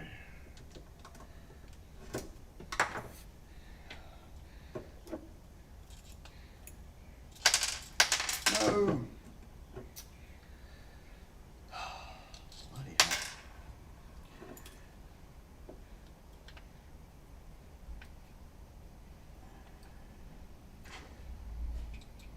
it's the last time I'm doing this.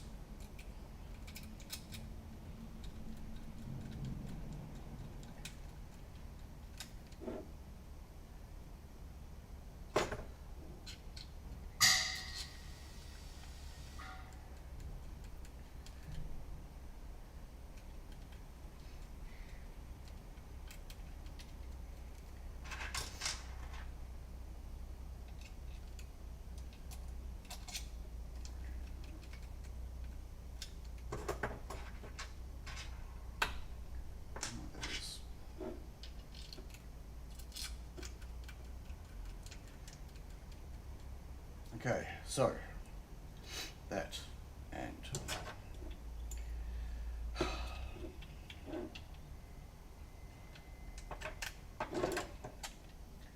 that.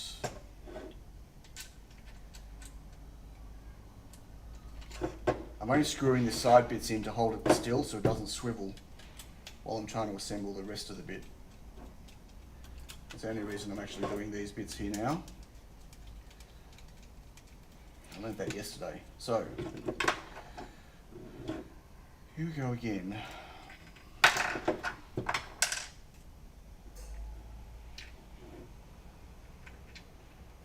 I'm going to line up the holes.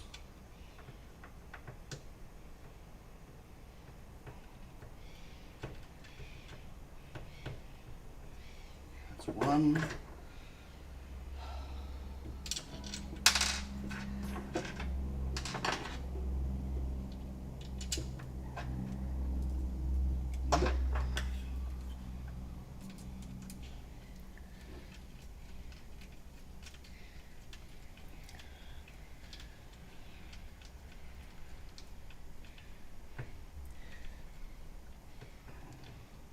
What did I say last time? Oh, stop spinning. Why is that not going in? Okay, there we go. Wasn't sitting inside the I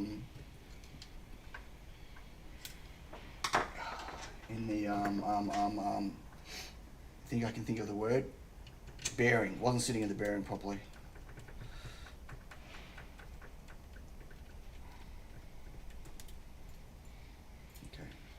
Those gears are definitely lined up.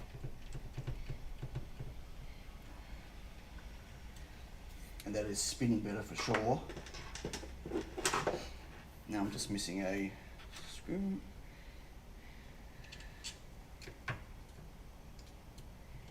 It looks too long. Maybe not.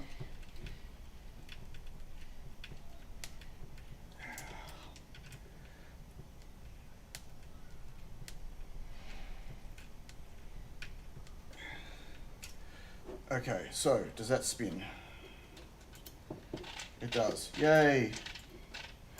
See that? Okay, we have that going. So now, let me screw this together. So this should be these two pieces. Again, I don't know why this isn't sitting flush. I guess as long as I can get it tight.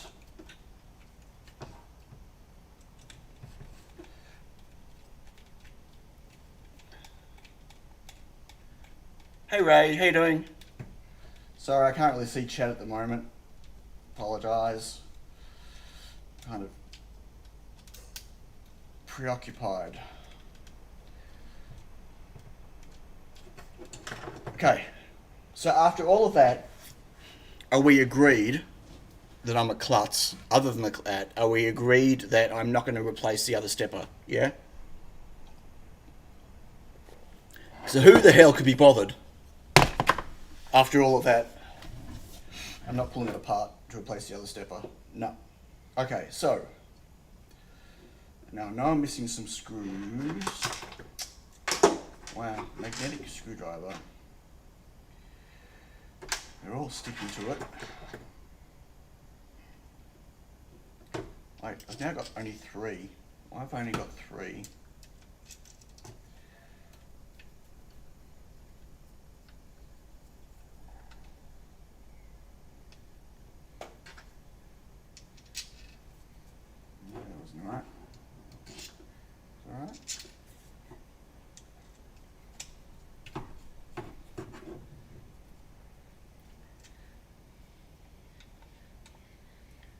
was only just gripping. Okay. Okay. So, these and these go together, apparently.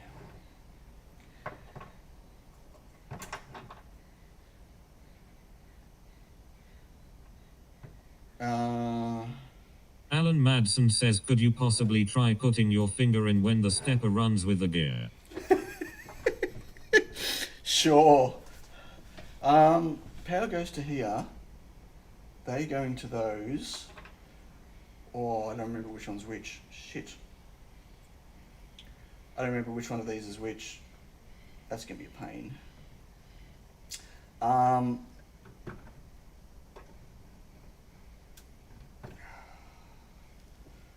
Or which one is ground? Oh, just but hang on.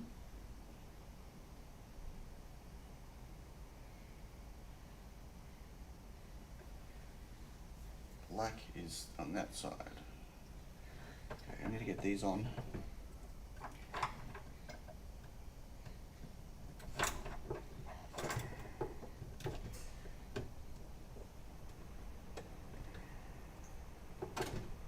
Come on. Okay, 1.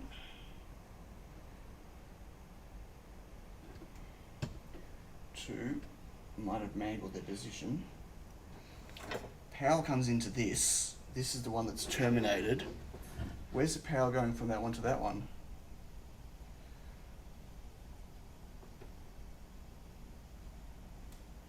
There isn't. Right. So, where are the... Oh, is that these ones? Okay, it's these. Why are they out?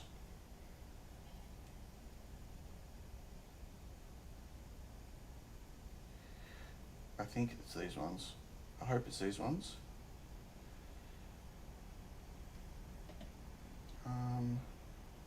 Maybe they just snap off.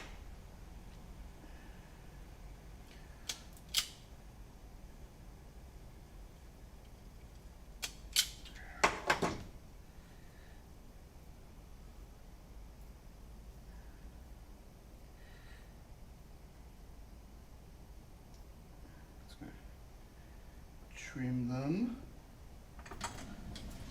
Get a little bit long. Okay.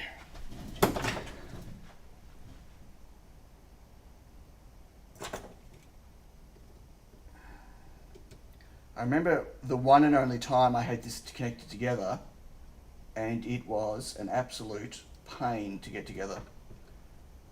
And I've only done it once, so good luck with come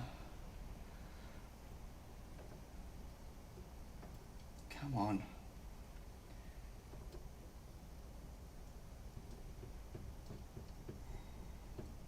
Stop spinning.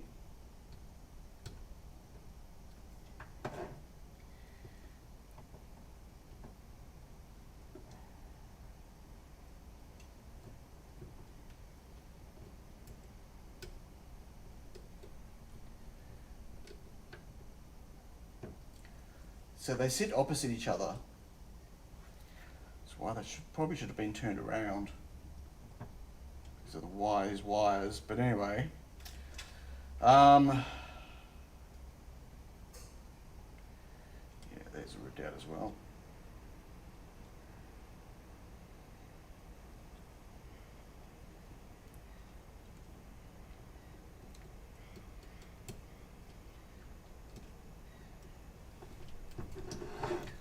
Okay, almost ready to join these together.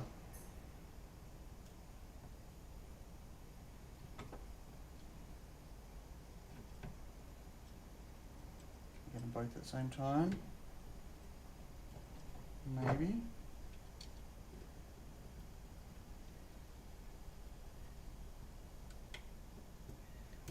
I don't even know where the rest of the bits are for these. The belts, the pulleys. Yeah, so that goes. I have to come up.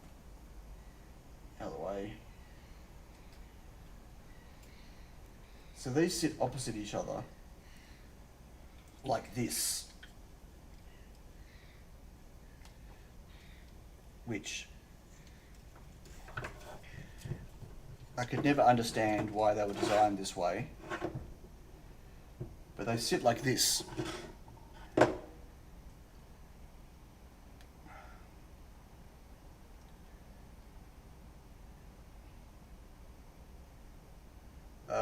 Wait. Oh, that's right. So I'm gonna have to, I think I have to get one of them on first. Somehow. I don't know which one's which, but one of them's gonna go on here. Well, they both go on here. So like one goes there. And yes, I need to wire these in too. One goes there, and the other one goes there. So let's get, well, I don't know which way goes which though, and I'm not sure it matters, but I could be wrong.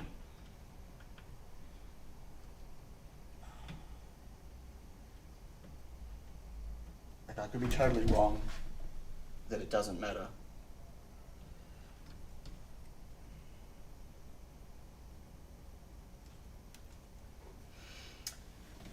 But I guess we'll find out. I'll leave some. What is that for? I don't know what that's for. Okay. So somewhere I've got long screws that have to go into here and through, and I don't know which ones they are, where they are. I guess I should go and look in the instructions. Hey, Judgy Brothers. How you doing?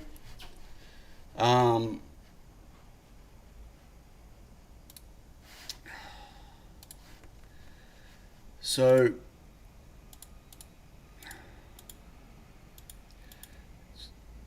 yeah, this is the bit I'm working on.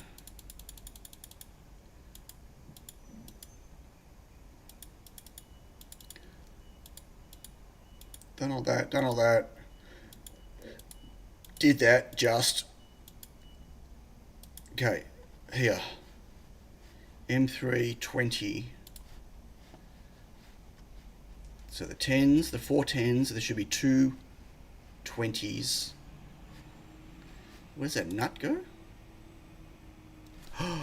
No way.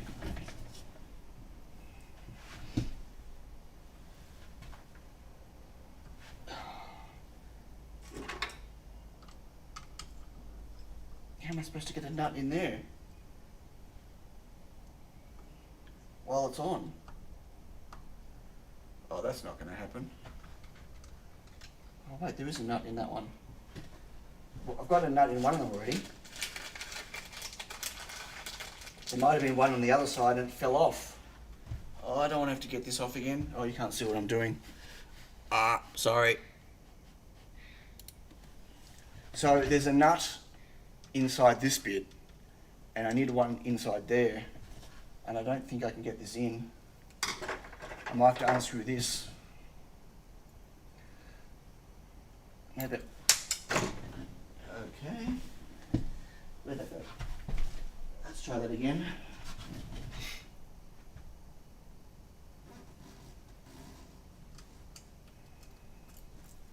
Nope. There's no way I'm getting that in there.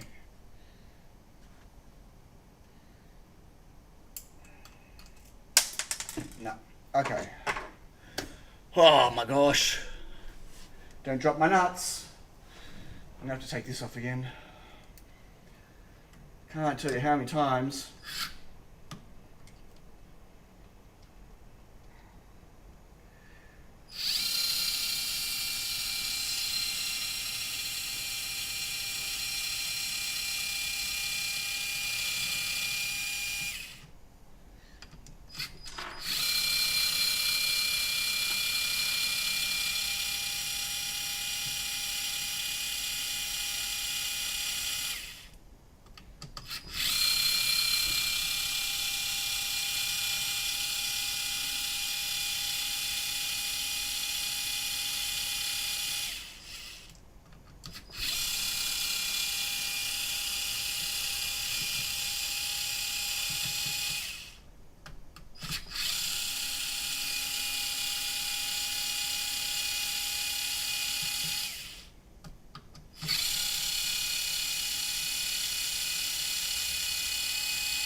Where did I put the nut?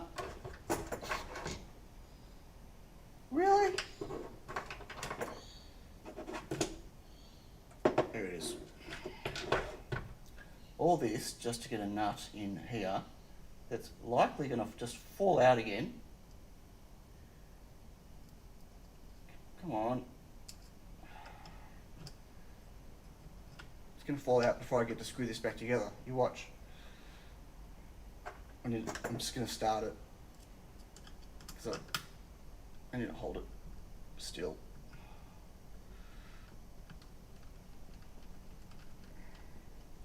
I need to make sure that the nut doesn't fall out.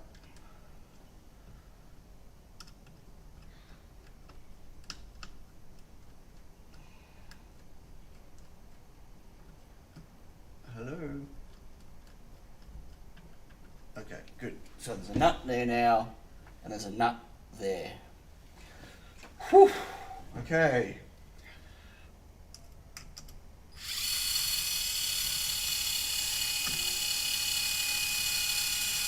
This is nuts.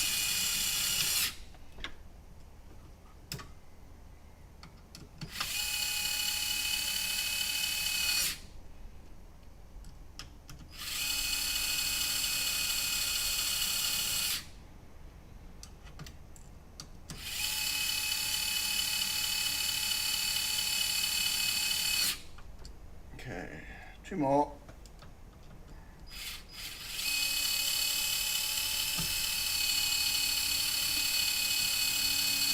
John Clayton says no, those are screws. What? Those? No, those. What? When did I say? What did I call them?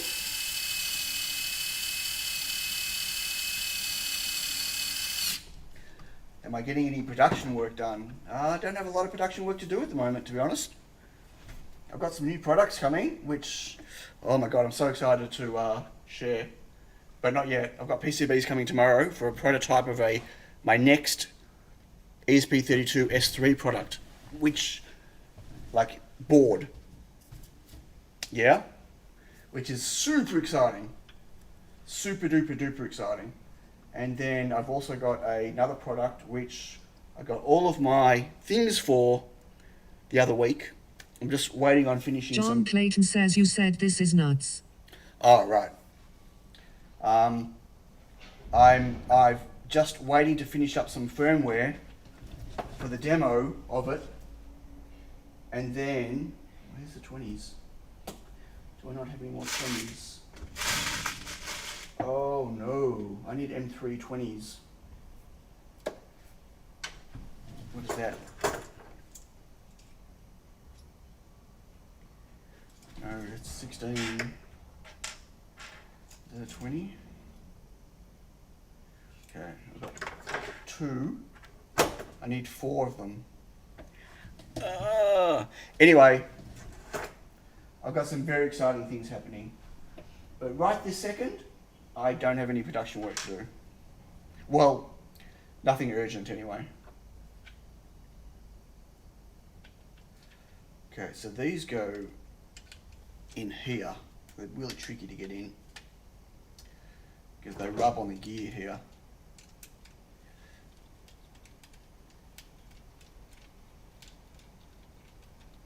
Ends up scratching the gear where the belt goes. I haven't put the belt on yet. I'll do that in a moment. I'm scared now. Every time, yeah, it says rub the gear a bit. One there, and one here.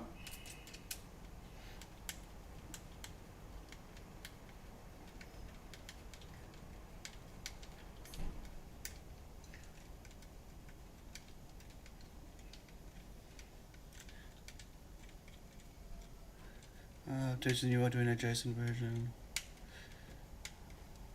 Cool. Johnny, very nice. Yeah, see, this is just destroying that gear, that 3D printed gear. See what it does? You can't really see. Anyway, that'll be fine, just the edge of the gear. So this sits these screwed in? Probably won't screw those in.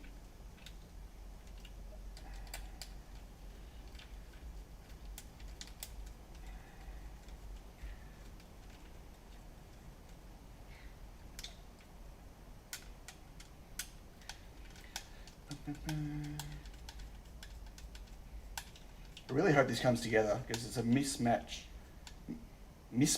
blah, blah, blah, of the different versions. Okay, so that is supposed to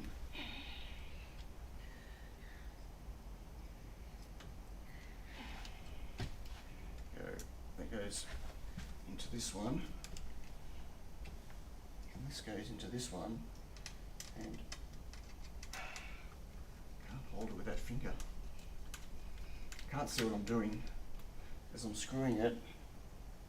See, that's not going in far enough. Why is that not going in far enough?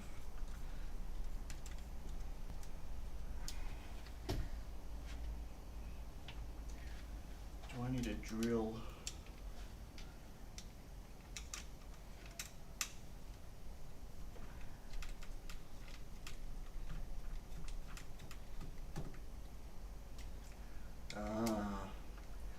Right. Really?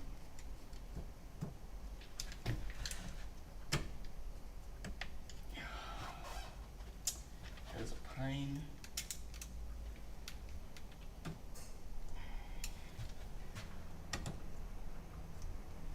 Okay.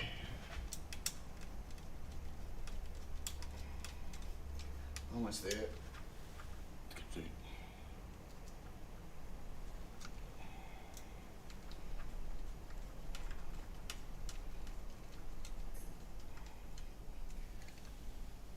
Is that in the nut? I don't think that is.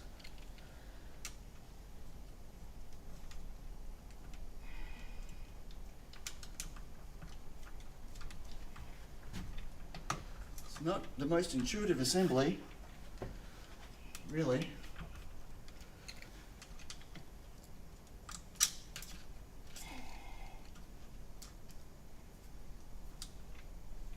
Oh, come on. I don't quite understand how this is supposed to stay on. It's not gripping that nut. Maybe it needs a longer screw.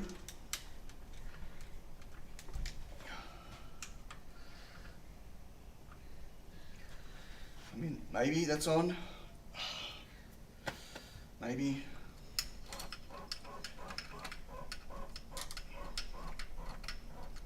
So I can't turn this, unfortunately.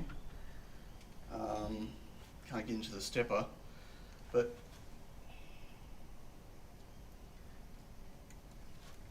it really doesn't look like it's sitting on straight. I'm scared I'm gonna break a wire.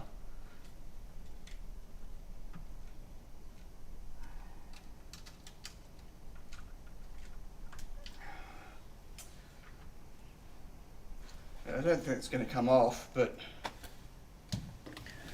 now I need to somehow keep all these wires up.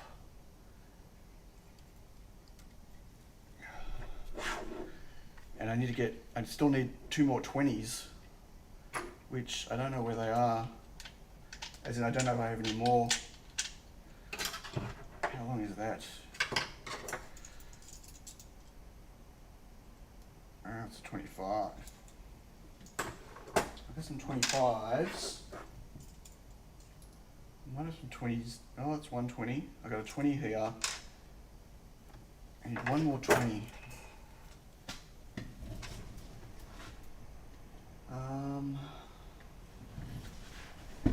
Maybe the sort of leftover ones for the build.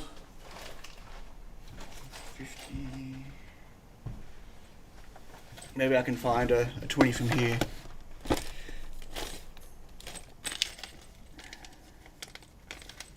that a 20? That is a 20. Okay. In my John Clayton says some of those screws by the gear seemed too long. by the gear. No. Huh? Okay, I've got a miscellaneous bag here. There we go, I've got 2 20s. So, I'm going to do the same thing here. Somehow. I really want to drill that out. When I say drill it out, I'm talking about so I don't have to screw. This could be a bad idea, I don't know.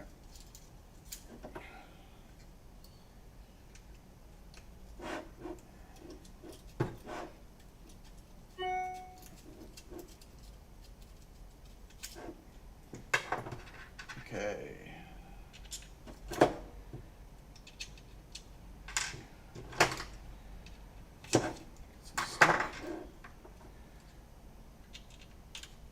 So I can just push the screw through, hopefully. Mostly push it through once I get it past the blue.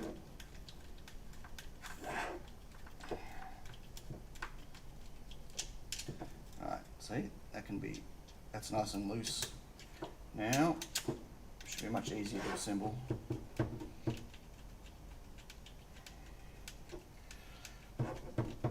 Okay, so now, from memory, this stuff, I don't understand, I don't even know if I've got everything. What is that blue spacer? Where's the other blue spacer? What is that spacer? Did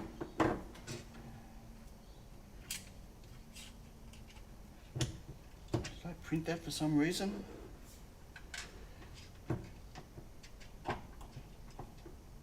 Okay, I don't remember how that bit comes together. Wow, this isn't annoying at all.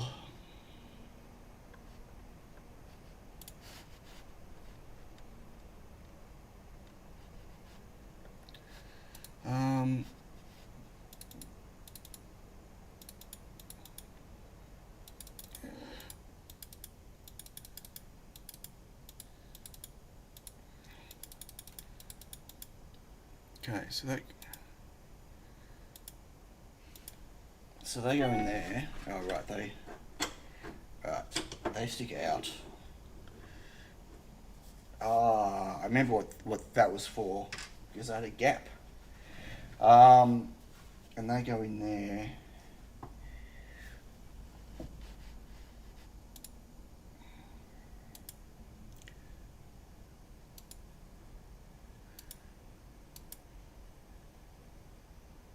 And they screw in.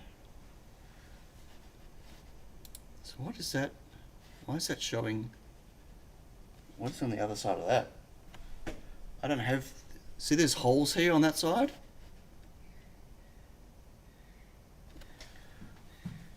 Where are those pieces?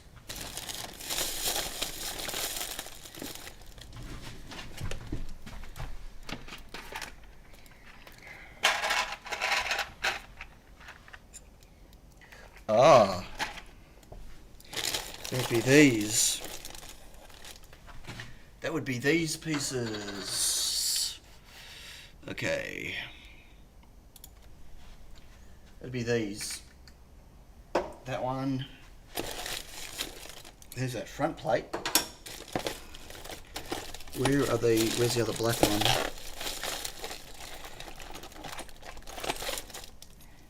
There we go. That would be those. Okay. So let's see if we can get this together. And it's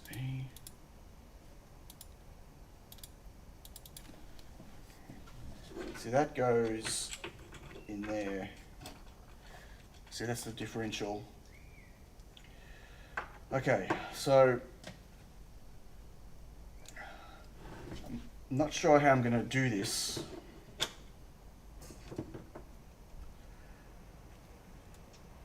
It needs to all happen at the same time. That's going to be there, it's going to be there. That's got to go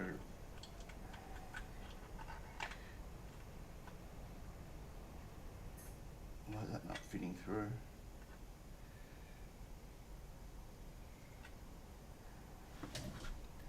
Wait, what?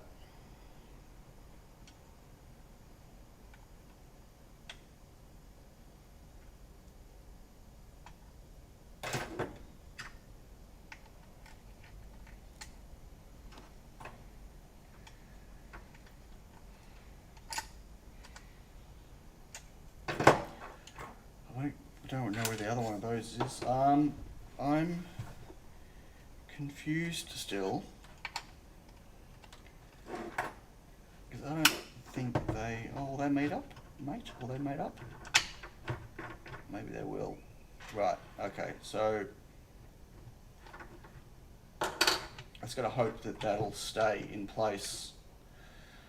When I hold it here, when I somehow get these to line up,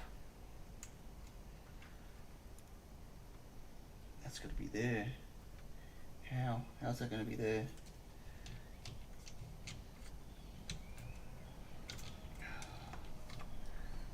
How am I going to hold this together and do this?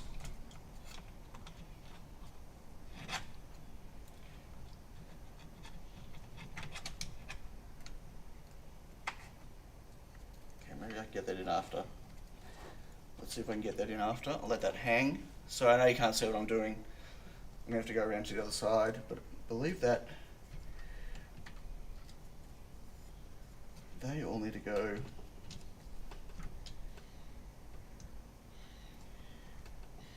Yeah, that's not gonna. That needs to go in there. They need to go in here.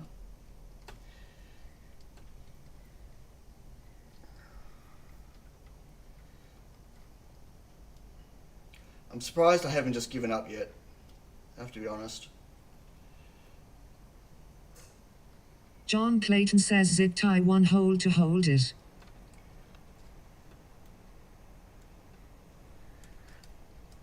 Well, I need to make sure that all my wires are in the right spot first. I don't want to get any wires caught, then I can't assemble. That's the problem. Okay.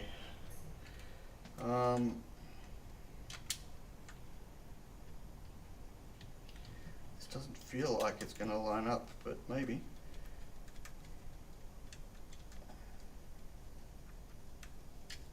I can't see the other side. Okay, let's let go. I'm going to need to go around. Oh, it's going to fall. Weighs a little bit more now. Okay.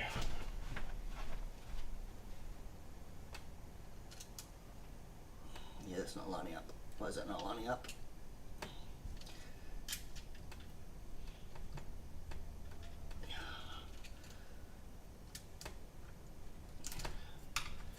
Come on.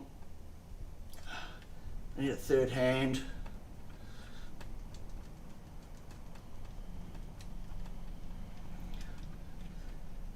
Has it gone in?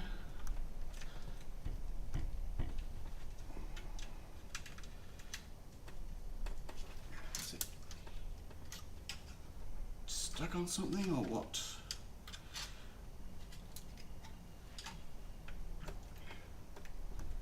Feel like it's in the right position. But I could be wrong.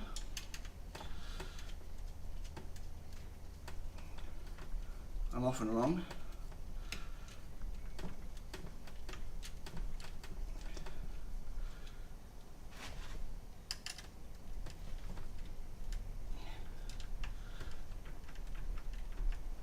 Okay, it's coming together.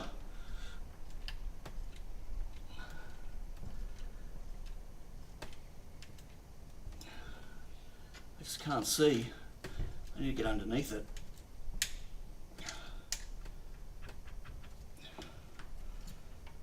The fact that these aren't clamping together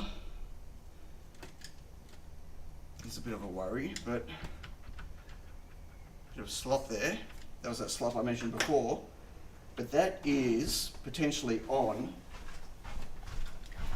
And remember, I haven't done the wiring yet.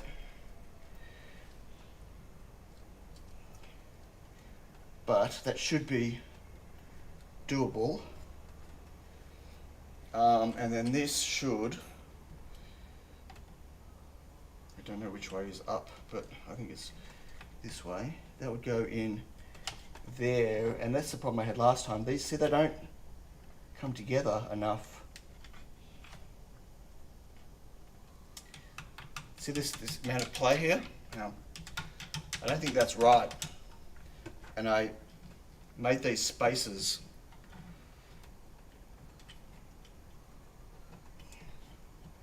that helped. But I don't know where the other one is. I seem to be missing one, or it doesn't seem to be in there. Oh, here it is, maybe.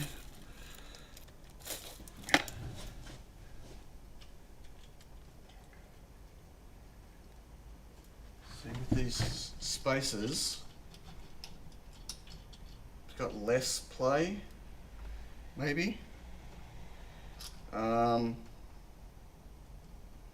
Okay, what I need to do, before I do anything, I need to get these wires in, because then I can test the axes. I can test that they spin. So let's do these wires. I know you might not be able to see what I'm doing, but I can't see otherwise. Okay.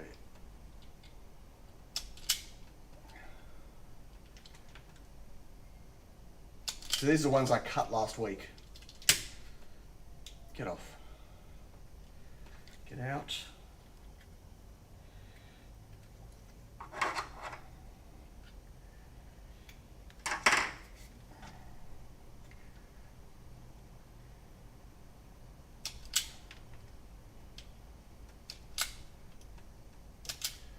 Okay.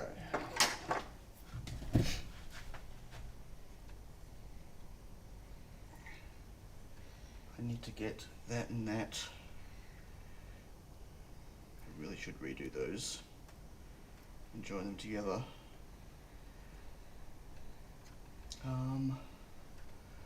But do I have enough room? Maybe.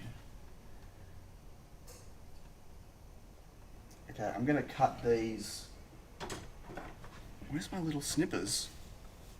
I've misplaced my snippers. Oh, they're right here. God, I'm an idiot. Okay. I'm going to redo these, and I'm going to join the... See, they were joined. Right. So I'm going to rejoin them.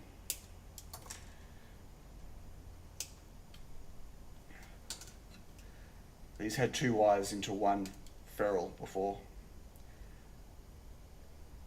Okay, we're very close, folks. Very, very close.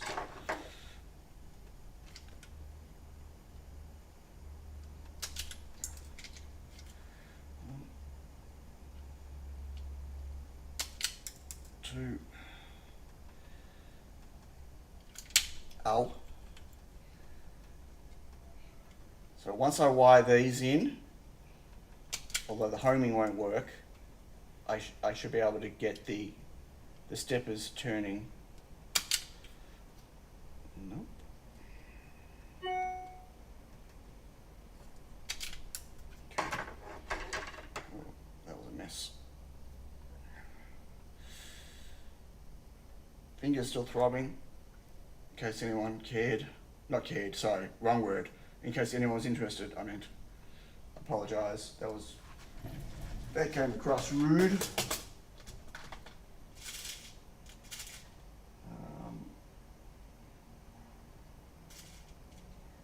I'm hoping these.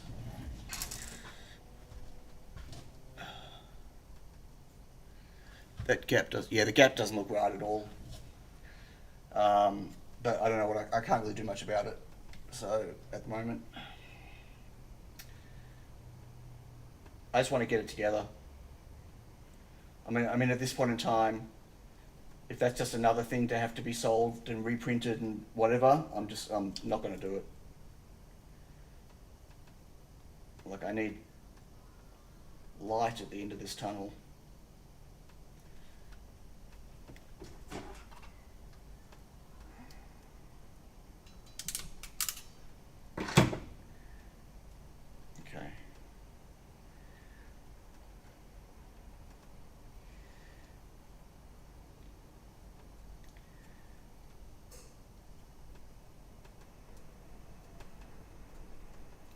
I know you can't see what I'm doing. I'm underneath. I'm just putting ferrules on. Or whatever we're calling them. What? No, no, no, no.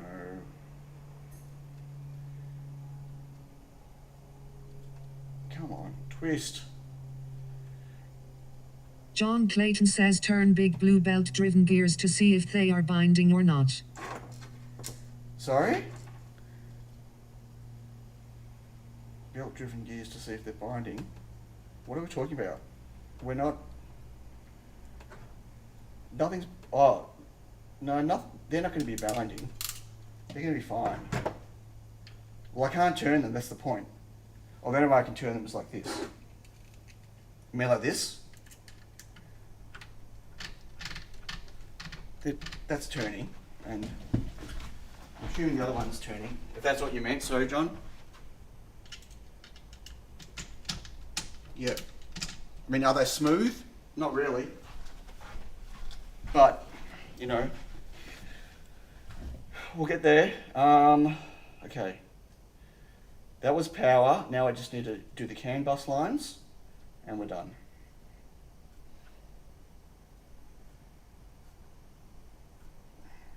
John Clayton says yes, those two. Yeah, they still turn. There's nothing I've done that would hamper their turning right now. Because I haven't put the rest of the pulley stuff on yet. Right now I just want to make sure that the stepper works and I don't have any power shorts. You know what I mean? Like, there's no point getting the rest on. Because I've been to this stage already, and that's when I had that power fluctuation or power issue, and I had to pull it all apart. So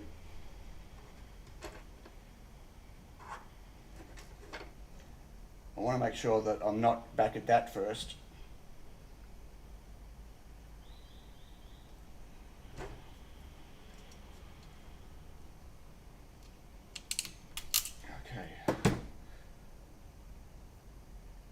I think, okay, so now I've got to somehow get them into here.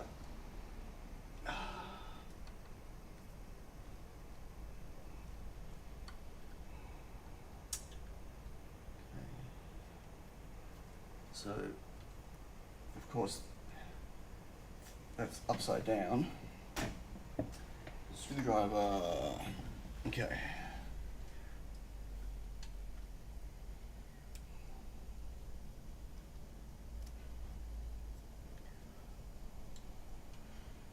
John Clayton says I just thought the gap between the black parts might indicate binding, but it looks good. Thanks for testing them.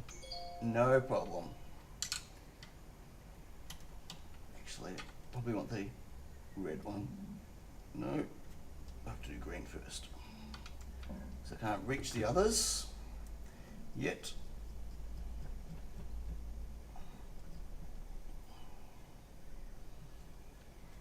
Oh, come on. Don't slip out. Okay, this is really awkward.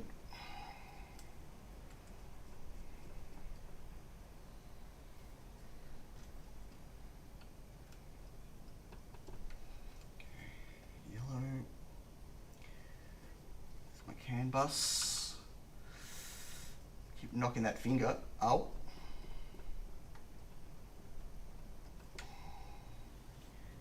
And now power.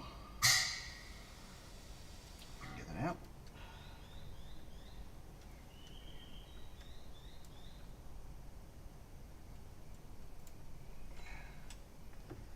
Okay, that's 12 volts.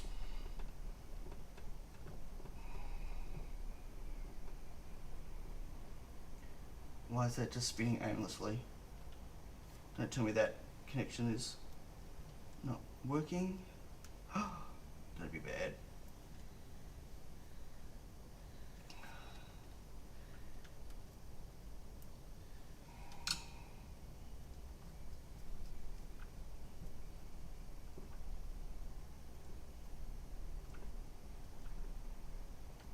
That's it. Okay, good.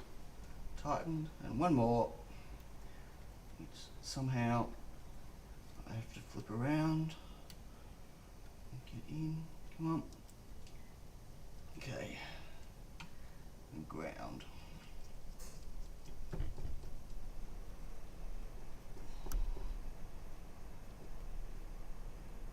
Okay, that's all the power and CAN bus in.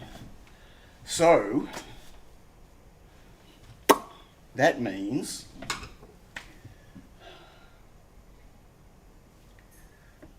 I should be able to plug the power in and communicate with them.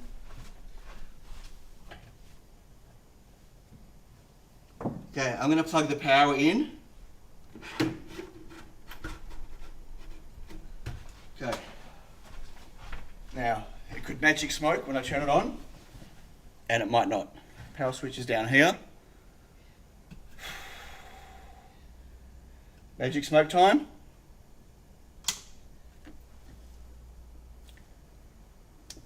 No magic smoke.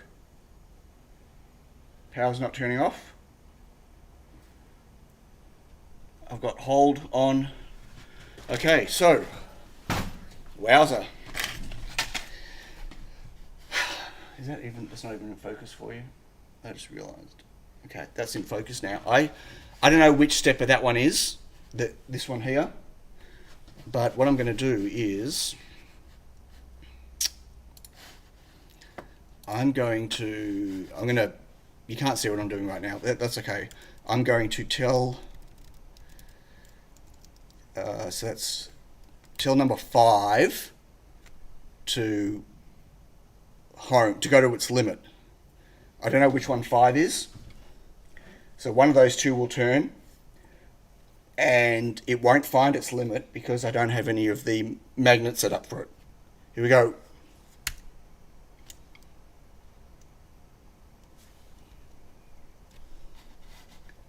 Nope. Nothing moved.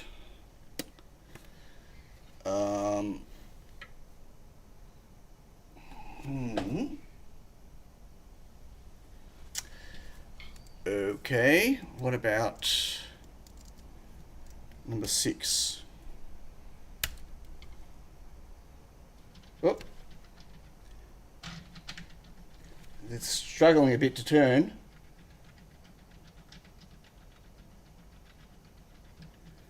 But it's turning, but number 5 didn't turn.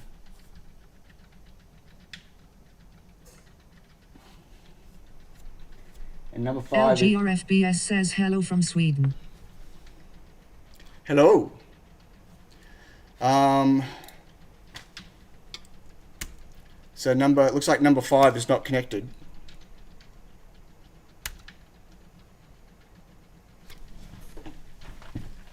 So maybe the wiring, maybe I knocked the wiring.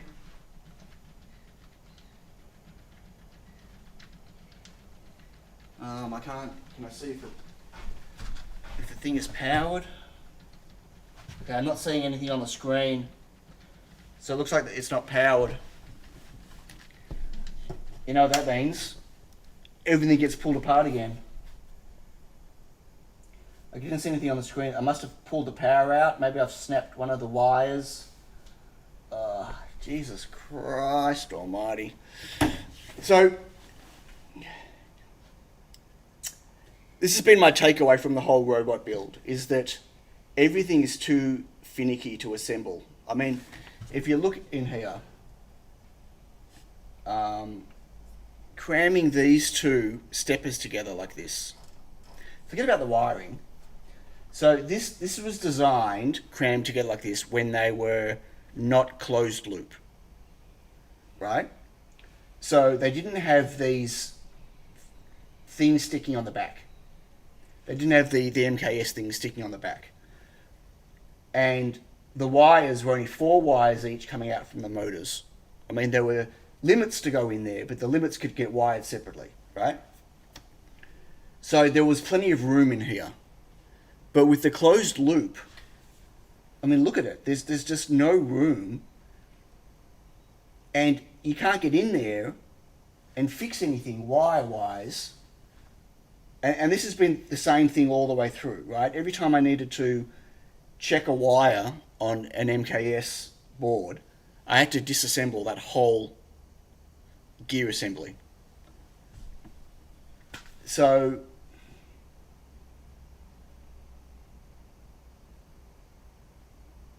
I definitely see it's not being lit up, the screen when it's powered on. Right, should be able to see the OLED screen just here. And unfortunately the power is on this side, so I can't even look at the wires. Gets CAN bus on this side, power's on that side. You can't even see my finger. Unbelievable. CAN bus is just here. CAN bus is here on that side. On this side here, which I can't see, is the power. So I need to pull that apart again. What I need though, look how loose that is. What I need to do is, if this was flipped around, that would really help. So I'm going to do something dangerous. I'm going to tell Axis 4 to turn to home, and I'm going to turn the power off when it's where I want it to be. So this whole thing's going to rotate, hopefully. Here we go.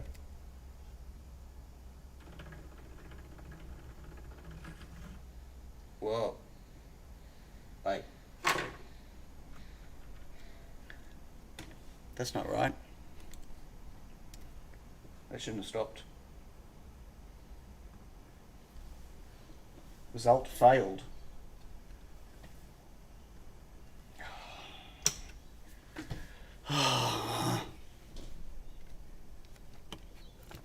No, it's a 3D printed robot, and it's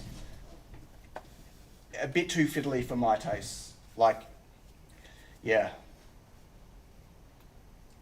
There are people that have... There are people who have successfully built the robot and have them working. Boris on the servers, he's built a closed loop and an open loop version. There are people who've definitely built the robot. It's just, I'm finding it just a bit too...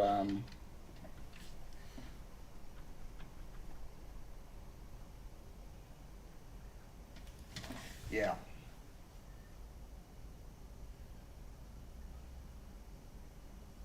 I really wanted this turned around so I could work on that side, but it doesn't look like it. LGRFBS says, is this robot arm your own design? No, it's not my design. It's by a guy called, I don't even know what his name is, but it's the Arctos. Yeah, I'm putting the link in. Look, it's a cool design. It's designed to be a 3D printed, affordable robot. Price-wise, apart from all the time to print, but the filament cost and all the parts, like if you source all the parts, whatever else, like it comes into, less than half the price of the next, or something like the AR, was it?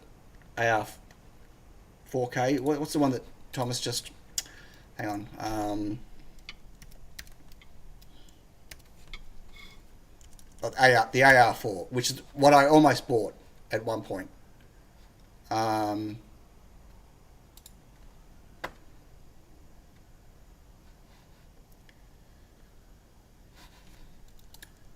So there's her. Not really. Like making stuff out of aluminium instead isn't necessarily the way to go. So this is the AR.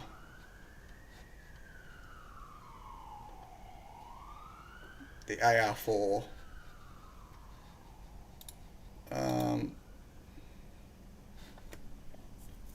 And this works out, like the robot combo kit, which doesn't include any steppers or anything. That's just everything else you need. Although there are still some 3D parts you need to print. So that's $1,200 US. The steppers are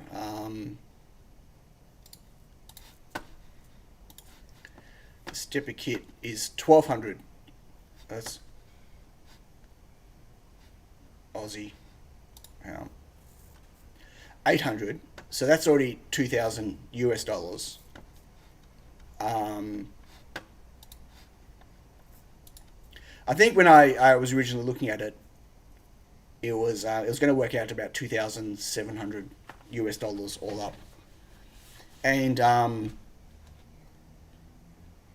it also has issues, like, you know, in terms of some of the gear assembly and whatever. But the fact that it's out of metal, like if you look at this, just as a picture, like the fact that it's out of metal means that it doesn't need two sides of 3D prints to hold something together necessarily. You know what I mean?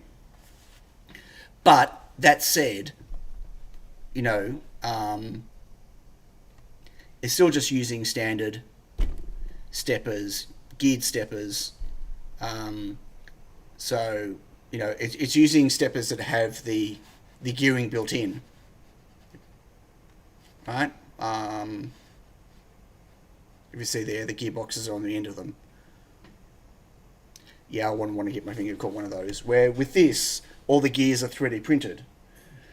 So 2 cycloidal, 3 lots of planetary. And, you know, it is what it is. Like, it's fine. I mean, this all up has cost me 160 in filament, US dollars in filament, and the kit was about 600 US dollars for all the rest of the stuff. So, you know, under 900 US dollars and my time compared to, you know, 3 times the price for the AR4. But yeah, it's been a struggle, and there's a lot about it that could be improved. Alan Madsen says, how many kg filament have you used to now? Not that much. 3, maybe 4. And I did all in PLA, right? Which honestly hasn't made any difference. Like none of my issues I've had with the 3D printing stuff has been because of PLA. ABS would have been slightly lighter, but also more expensive. But still, 4 kilograms, maybe a bit of wastage, maybe 4.5. You know, that's hardly anything. In that's actually, I guessed more in, like I said, like 150. But it's probably less, like $100 in filament. So, you know, like less than a third of the price, closer to a quarter of the price. But it's got, anyway, so there's a lot about the design that could be simplified construction-wise. Well, threaded inserts on parts would make construction a lot easier. There's a lot of places where you need to squeeze in some nuts at the back, which you can't get your fingers into.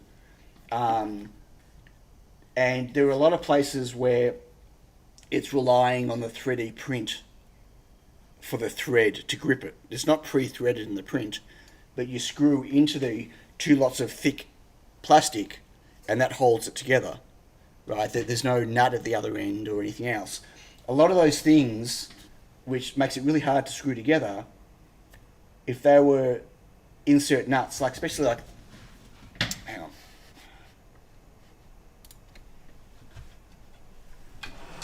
Like down here, this arm, right? This whole section here, which is printed in 2 parts because of its length, and all the screws and everything holding it together, like a lot of that stuff, if they were just threaded nuts at the back, and the holes, like these are bolts, and anyway, and the holes were made bigger so the screw just went in easily, would have like reduced the assembly time by a quarter, down to a quarter of what it was. And I spent a lot of my time trying to push screws into plastic and through plastic, right? And I also jumped on this early. Like, you know, it's gone through a lot of design iterations since I started. And so there was a bit of reprinting because of that. And some of the issues that I was facing on the way were solved as it was going. Maybe my issue with this top section now is just that I've got a mix of old and new things. but that comes down to the assembly stuff not being up to date and not clear enough instructions on what needs to be replaced with what. As I mentioned earlier on the stream, every update there's a folder that says these are the new parts that you need to print, and I've already found a couple of times where those new parts don't fit in the old part. You have to reprint those old parts as new versions too, but they're not in any folder that says you need to print these new versions. So there's that discrepancy as well. For those of you that are interested in building one, I'm not saying don't build one. Like, it also doesn't help when I started this project doing it once a week on a stream. It's not like for the first few weeks, I didn't get to sit down, plan anything out, and sit and just do it, right? Every week, I had to remember where I was up to and to continue. That didn't help, right? And I also started building it through a very busy production time I had. But look, I mean, it's a 6-axis robot, which is just impressive on its own. But I need to pull this thing off. What's the time? 2 hours 48. It's not a beta model design. It's just I knew that it was early when I jumped in, and I didn't have a problem with that. And there were people that had already completed the robot at that point, so I knew it was completable. I'm going to see how easily I can get this side off now. See if I can find out what's happening with this stepper, okay?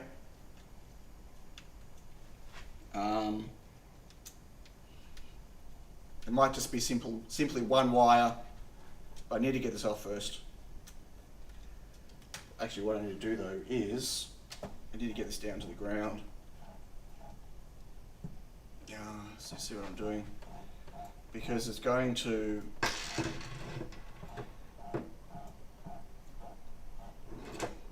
now that the wires that are all attached, I don't want to have to disengage them. Right, so now this doesn't have far to fall.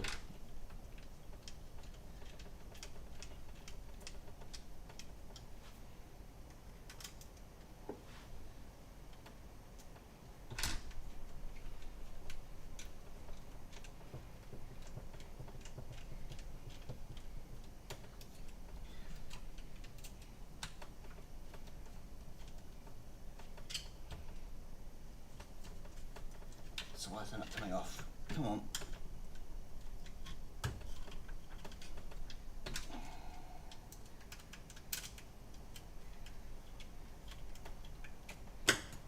Get off.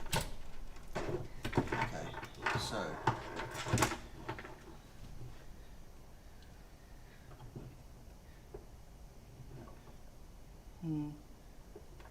Looks like there's power going to it. Okay, I'm gonna switch cameras. I can power this up again now, as it is like this, I hope. I don't know if I've got the patience to make it work, John, to be honest. Okay.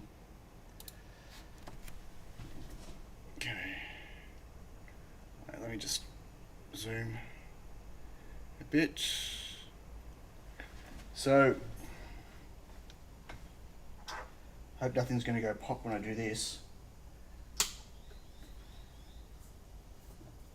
See, there's no screen is appearing on this MKS board.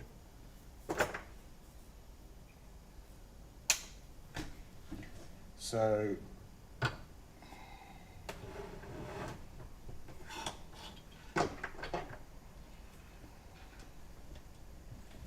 where's my DMM? Let me check voltage to those pins. Johnny's going to bed. Catch you later, Johnny. Thanks for joining. Okay, so turn it on again.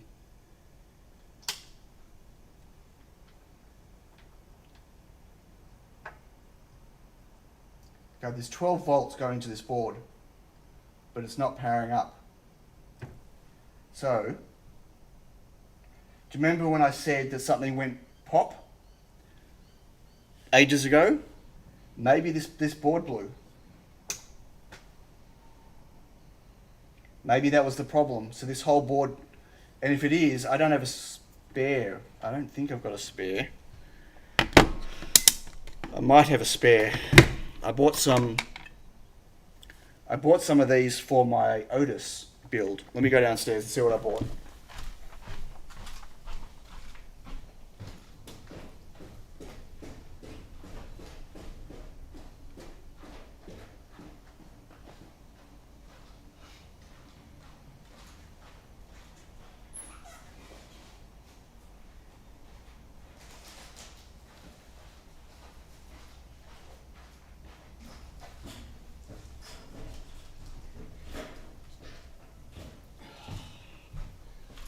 Okay, I didn't want to touch these because these are for Otis. So one thing I will say is, some of you might remember that one of my the 57D boards, so for the bigger steppers, right? These are the NEMA 17s. For the 23s, the big ones, that one of my boards that I had, the ground, the screw terminal for the ground didn't work. They actually sent me a replacement board, which was great. Here's a replacement board and cover, but this is obviously the wrong size one for that. So I never replaced it out though, because I had to pull everything apart to do it. But anyway, let me put that away. So I didn't want to touch these, but I have a whole bunch of closed loop MKS things that I bought to upgrade Otis to be closed loop. So I should have a spare. Oh, my finger is very sore. Right, that's another CAN able. That's the CAN board, this serial CAN. I can't remember exactly what I bought, but I would have bought enough controllers for all the different. I don't know. I need to pull it apart and find out. But if I'm going to pull it off, I need to have something to replace it with, which would be this. Okay, so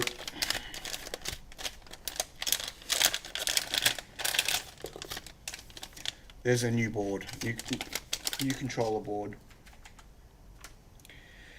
I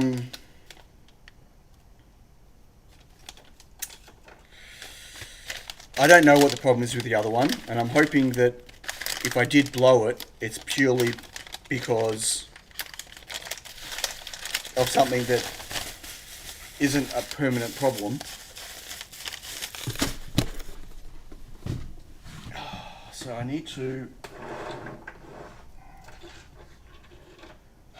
pull this apart. Can't believe I'm still going. Okay. Power's off. Power's off. I'm actually gonna, just in case, I'm pulling the AC power out of the power supply. Just in case. Okay, I better take a photo of what all this looks like right now.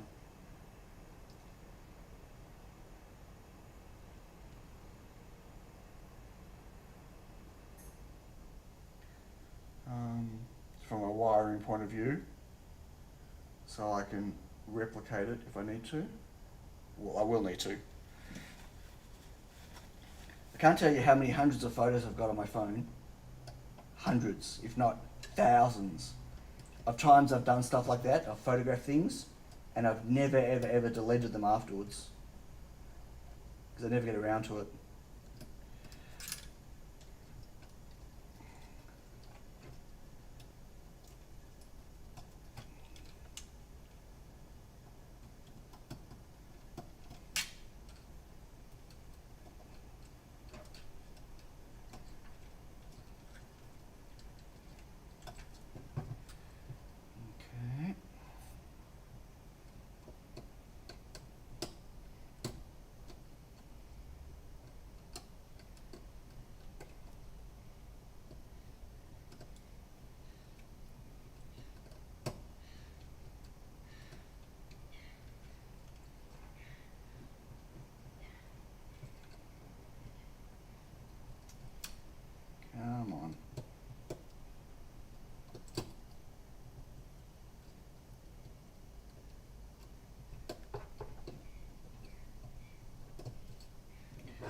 Okay, so this is the one on the stepper that I just replaced.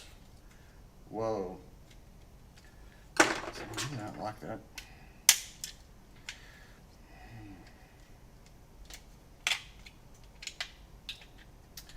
Okay.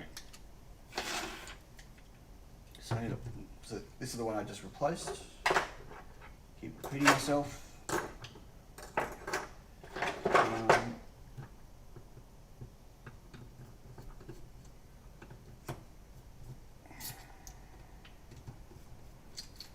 Okay, we get to pull it apart now and see what's inside.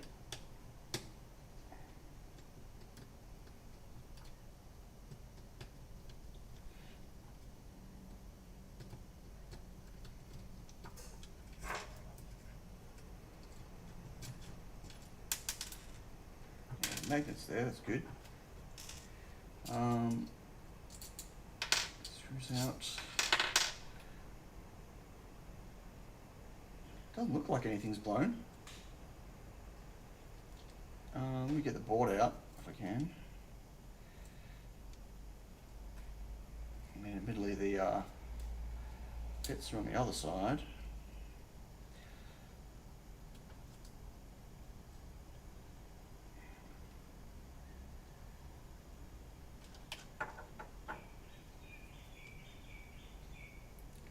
Taking the jumper off. It doesn't look like anything's blown. Let's look under the microscope. Boom, boom.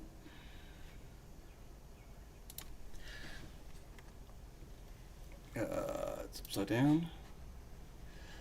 Sorry, the mouse thing's on. I can't really do much about that. Get that out the way.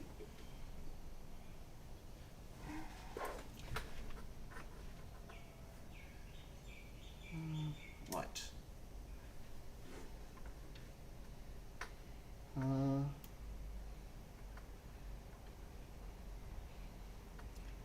Everything looks okay here on this side. Here are the fits. And they look, oops, they look okay.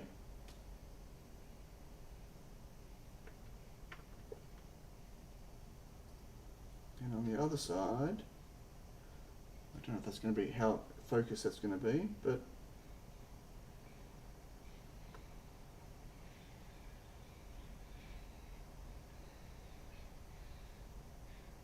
you can't really see anything that's wrong.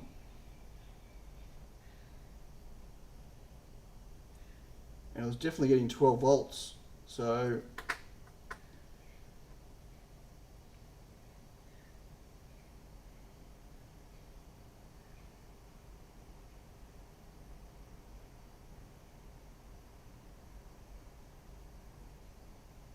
yeah, nothing I can see.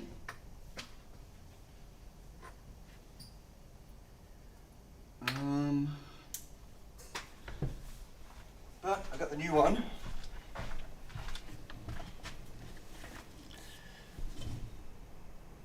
Yeah, I'm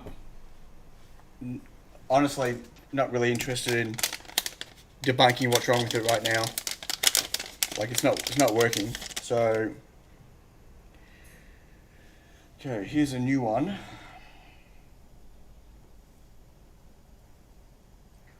Before I forget, I need to put the termination on.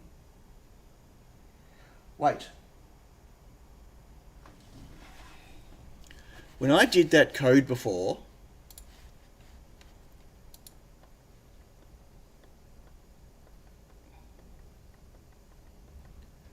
the first one I tried was 5, right? And that didn't work.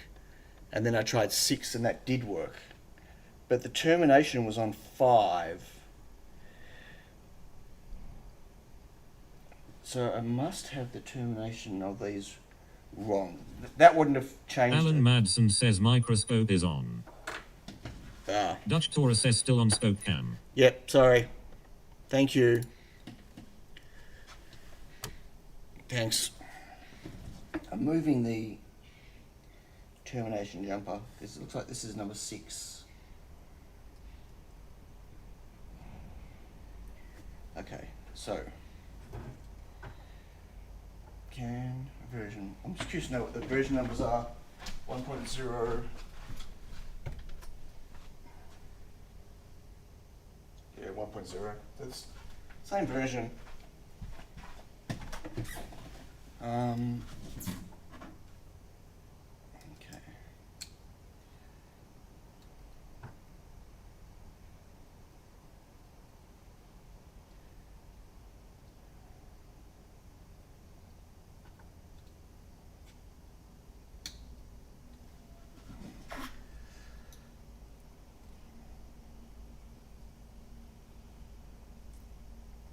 I wonder if I should try powering it up first before I connect it. If that can potentially be a problem. If I power it without having a motor installed, I don't know if I should do that. Don't know.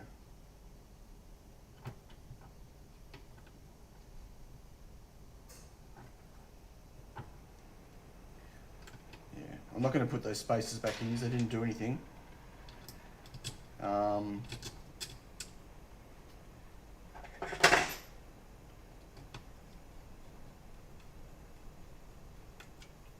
Need longer screws. Okay, I need to find some longer screws. Super chat! What? Iggy, what are you doing? This is becoming a bit of a habit. Thanks, mate. Really appreciate it. Yeah, no, it doesn't cover much of a coffee, does it? Okay, that's long enough. That's probably too long. I'm just going to try this. I just want to see what happens. But John Clayton says check wiring, don't want to fry replacement. yeah, I think my wiring's fine, because otherwise everything else would have shorted. But,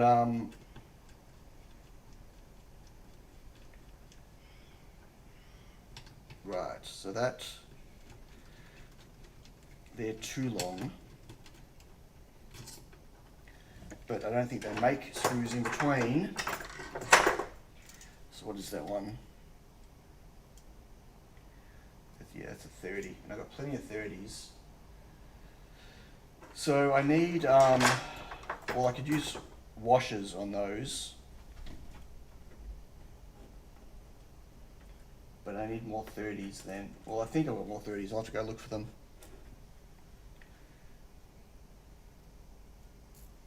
How many washers do I need? Be fine just with 2.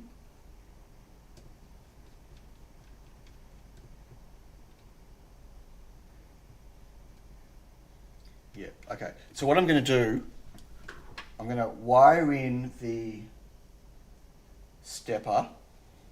A little screwdriver. Okay, I'm going to wire in the stepper motor.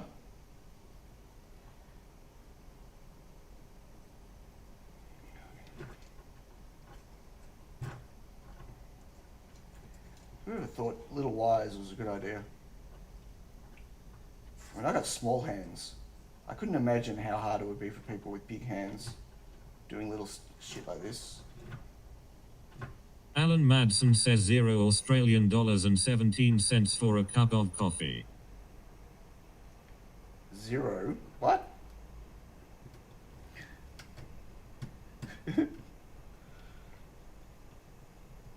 Yeah, I wish.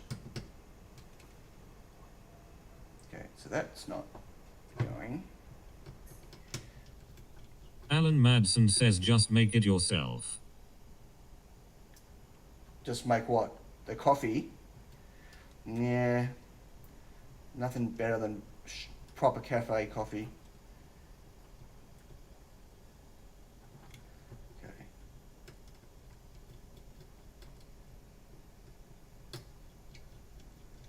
I'm not going to wire in any of these limits or anything to start with. I'm just going to see if this powers up, but I want to get...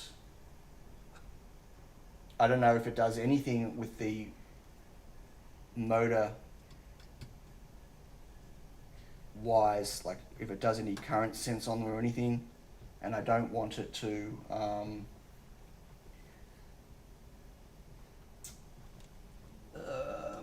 What am I trying to say?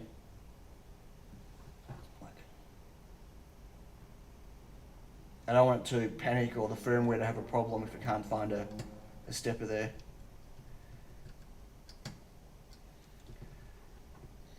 So, I also just want to get these wires out of the way.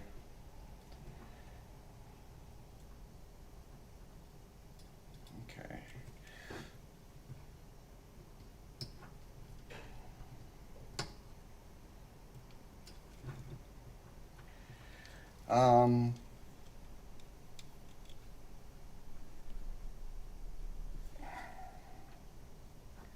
Okay.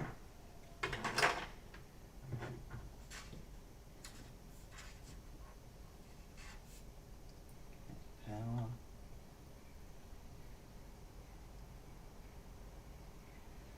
CAN bus.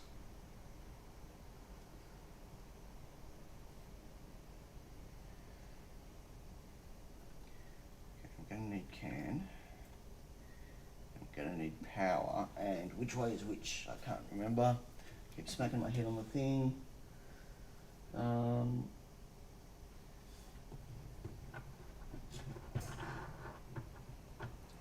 That's that way.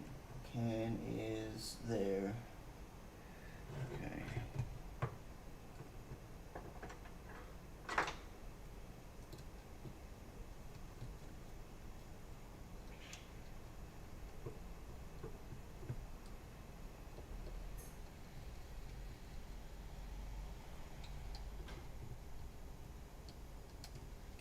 Okay, and power is there.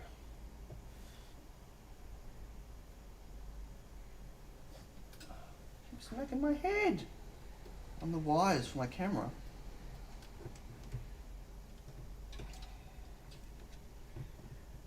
Take my hand around.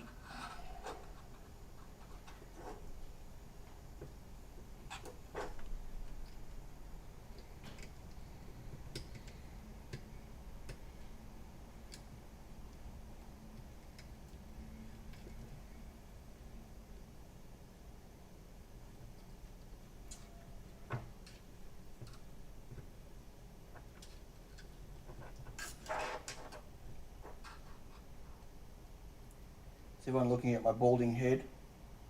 Or can you not see that? Hope not.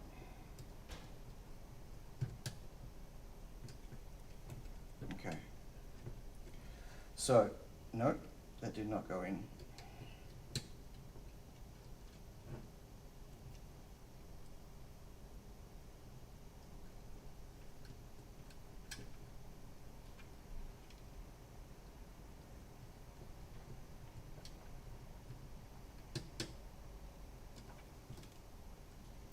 No, why is that?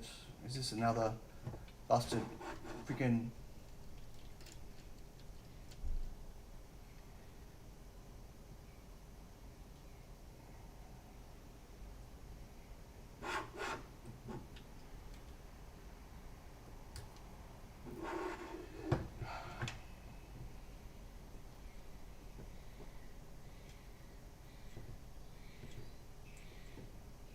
Are we there yet? Really?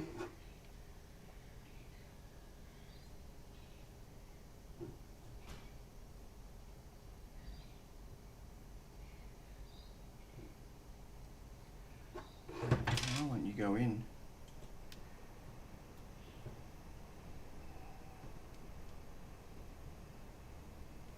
Why won't you open up more?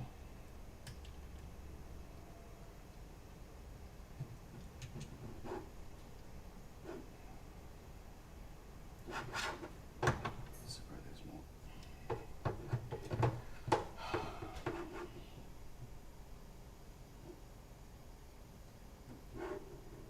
Okay, we're in. Now stay there.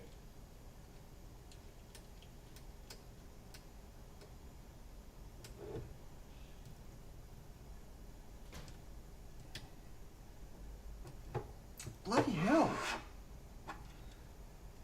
It looks like it's another busted...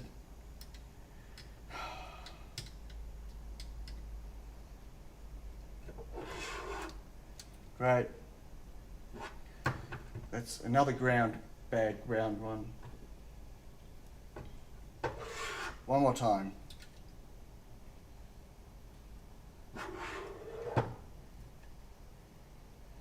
John Clayton says sometimes wire goes under the clamp in those terminals. No, it's not under, it's in.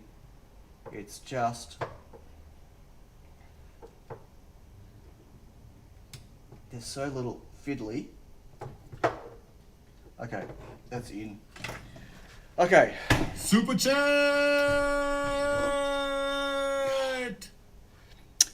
Gerald, 42, thank you very much. Now, yeah, that's not a medium, that'll be a large now. Definitely a large coffee. Okay, I'm going to power this up. I hope. Okay, we ready?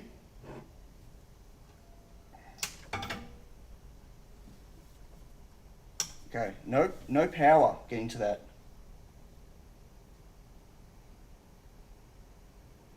There's no power getting to that board. Sorry, I lied. Well,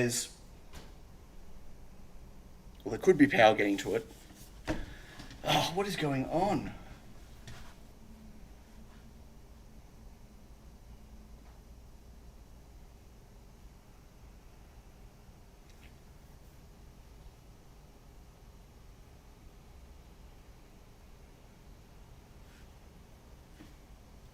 I saw there was power going there before.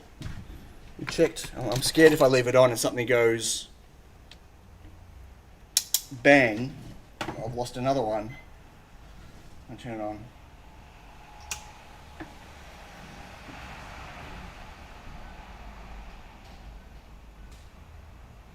It's 12 volts.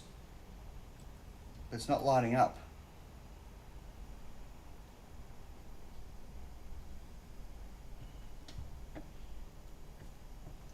Unless I've wired it wrong.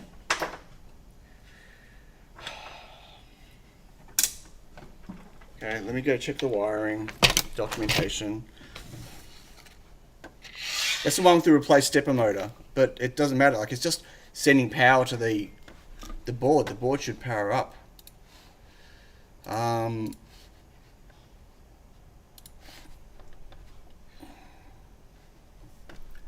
So the wiring.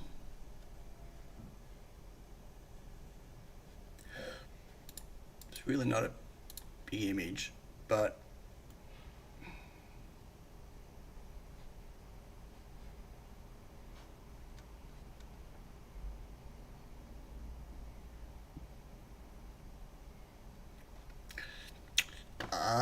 yeah, I don't know, maybe.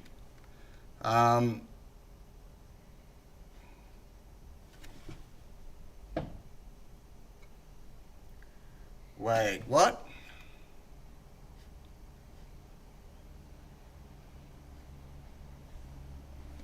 Okay, well that could be a problem.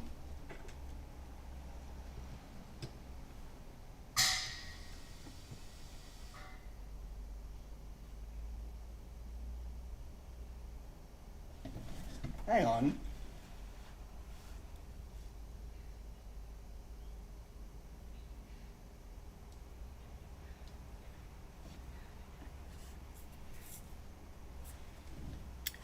This shows different wiring to what I'm using.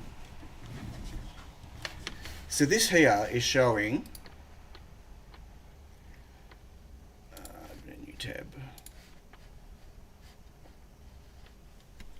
That if you look at the motor at the top, hang on.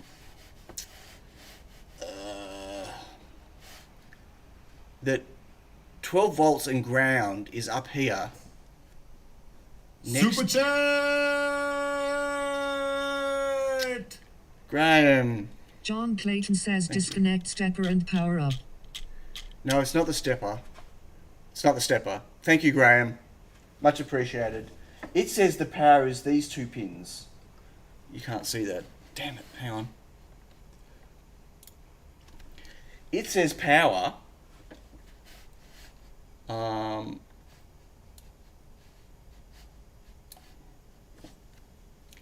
Is these two pins. But, hang on.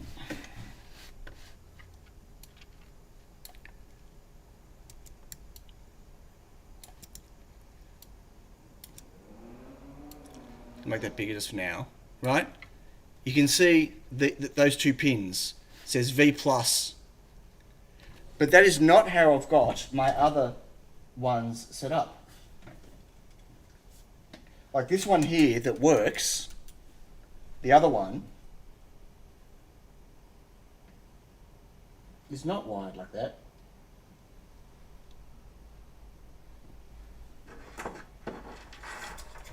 I'm going to unscrew it.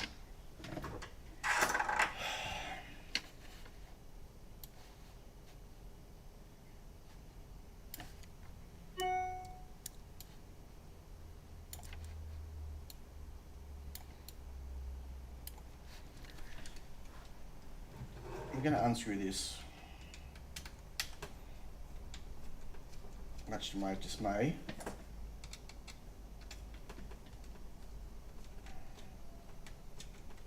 I need to get to the other side of the stepper to have a look.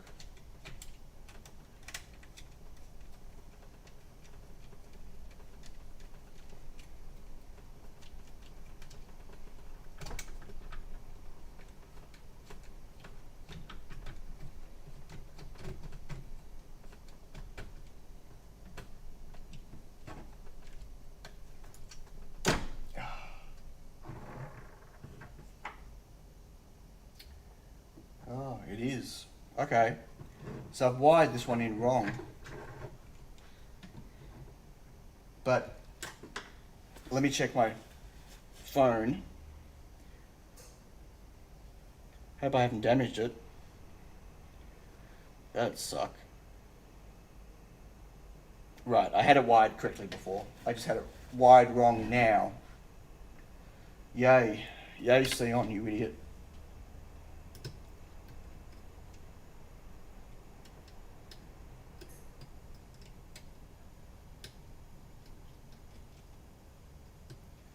Be these top ones.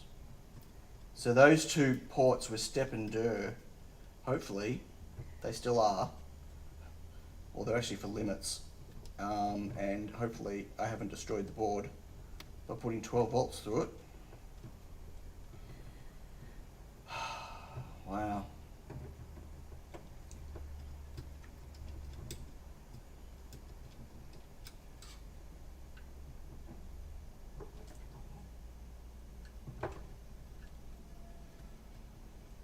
I don't think there's enough coffee in the world to make up for this.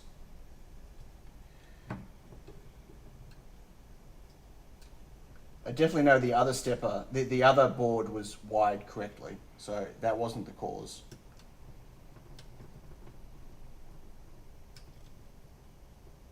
Okay. Let's try this again. Let's move this over. So you might be able to see them both light up. Yay. Why has that gone into cal mode? Oh, it's a new board. Right, I forgot I need to set this up as well. Shit. Okay,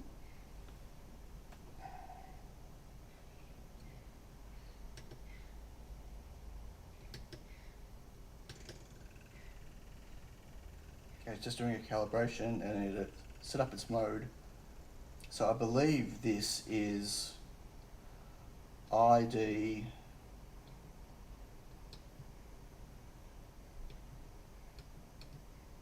this must be ID 6. Can ID is 6. Okay. So this needs to be reverse lookup error. Okay, I don't know what that means, but maybe because it's not all configured properly. John Clayton says recheck other one. Sorry? No, don't care about the other one. I'll check. That's for a later day, John. I just want to get this done. This says reverse lookup error, and it's not letting me continue. I don't know what reverse lookup error means. Let me power it down. It could be because I haven't set the ID.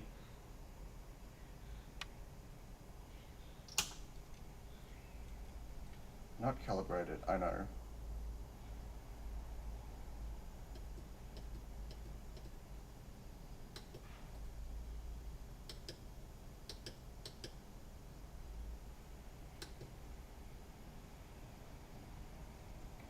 rebooted.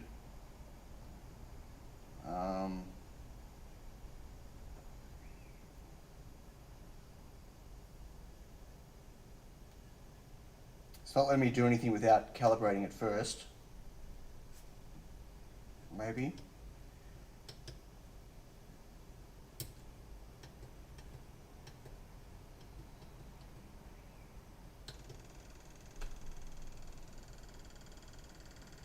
I think it's going to be calibrated when it's not engaged. Yeah, I need to disconnect it from, I need to pull the stepper off. Oh my God.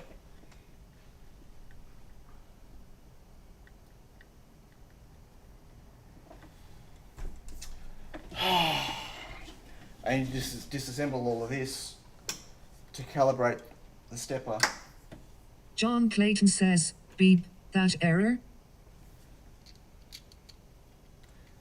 No, the error won't. I know what it is. It has to run a calibration on it, on an empty, without it. Like, it's engaged. It can't spin the stepper, so it can't calibrate it.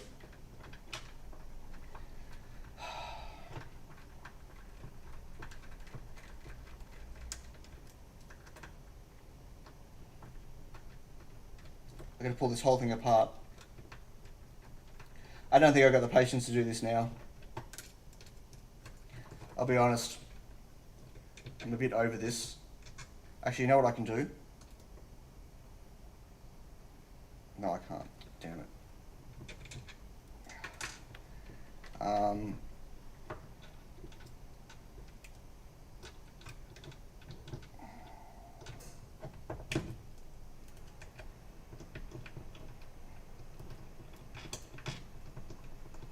I can't get the stepper off otherwise.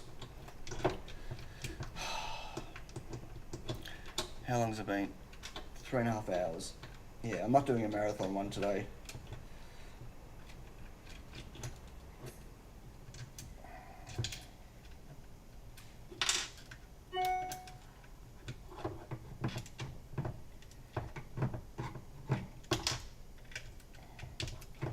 Come on.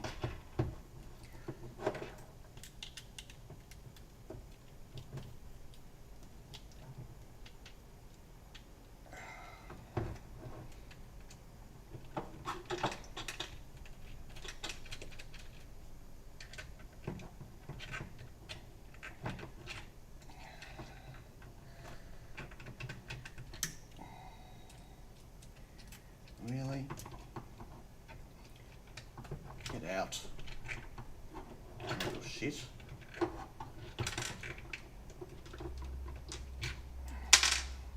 John Clayton says, can you just remove stepper wires and calibrate?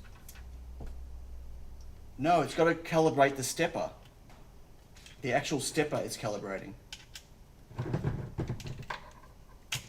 So it needs to be not engaged with the gears. Unfortunately.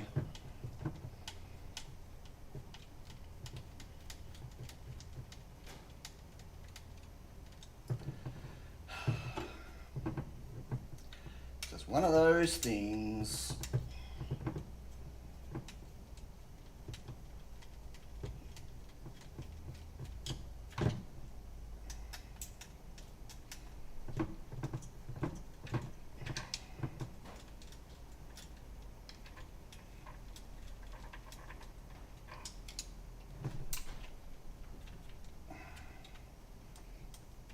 Come on, get off.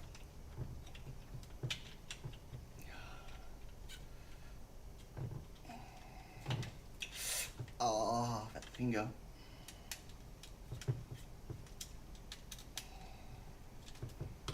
Come on, come on. Okay. Maybe I can calibrate it like this. If it's not rubbing, we'll try that.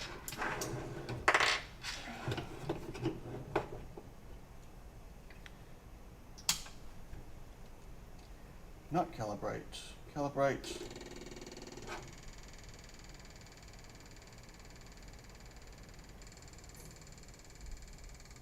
Not sounding good. No, it's not calibrating it. Oh, that's actually... Yeah, that's actually stuck. This gear is...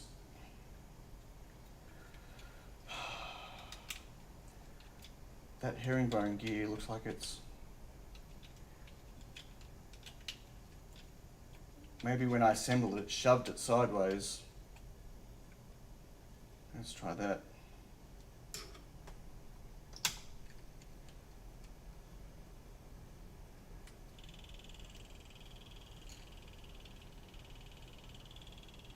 No.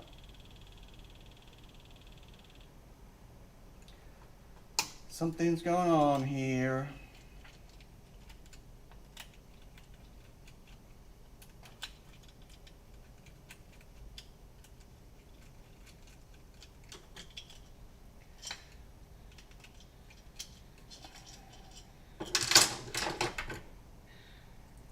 Oh, that's not turning at all.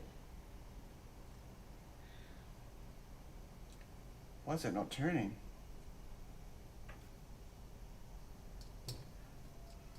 I mean, I could have damaged the board when I powered it the way I did before. Wouldn't be surprised. No, that's not turning at all. That stepper. That stepper is screwed now.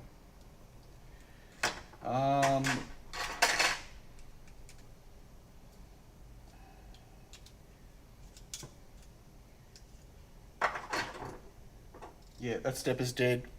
I can't even turn the shaft.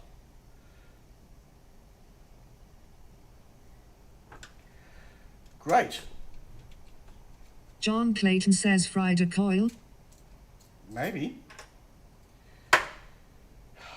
That is absolutely dead. That stepper. Oh my gosh.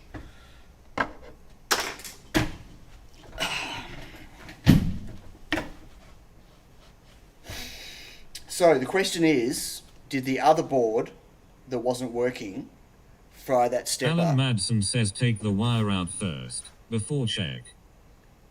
Take the what wire out? There's nothing. What wire? The stepper's dead. Like, I can't turn it, hardly turn it. There's no wires. You know what I mean? Like, the coils aren't touching. I can't turn the stepper. So was it the previous board that did that to it, or... I'm going to run out of steppers.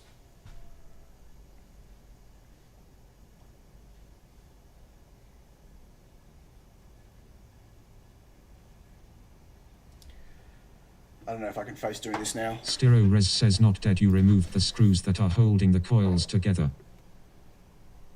Not dead. What?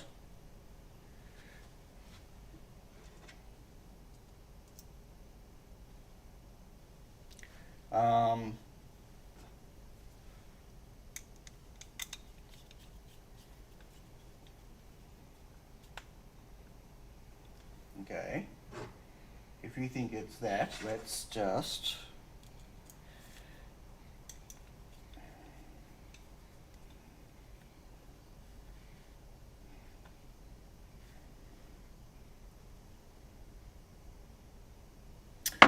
Right, interesting. Stereo res. That's turning now. I was not aware. I don't understand. I mean, the stepper hadn't come apart, but... Okay. That's quite interesting. So I wonder if that means that that other stepper was okay.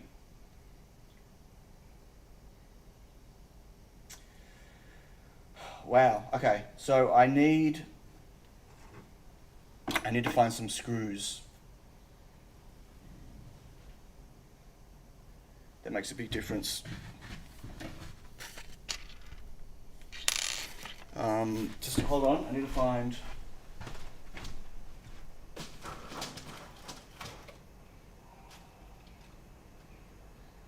some 30mm screws.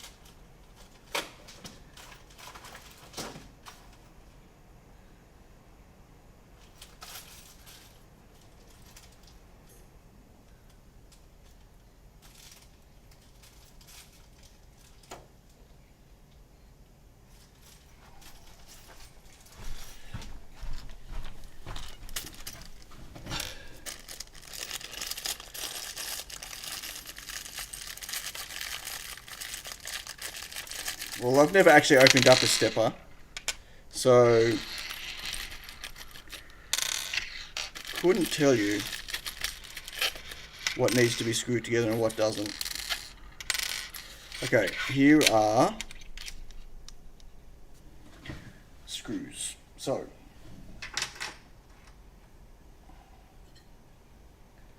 what I'm going to do is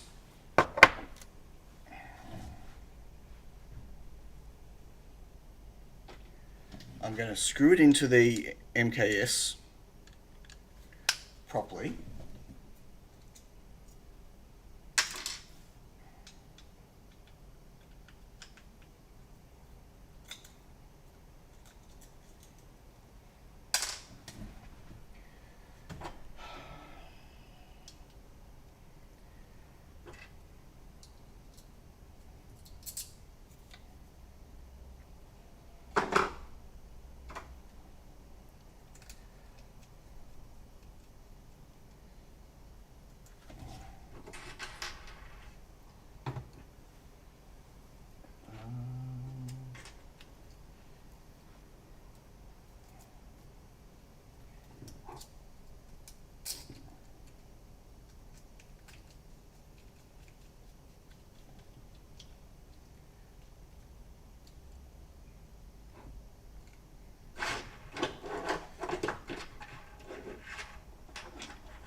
Do I have more washers?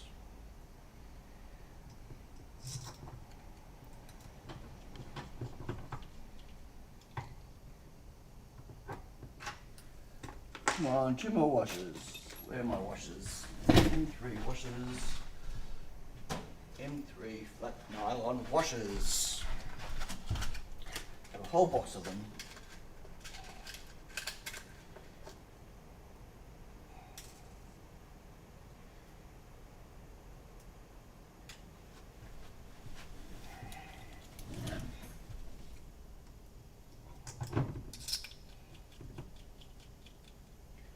Okay, so I should be able to, oh no, I need to put these wires back in. Oh.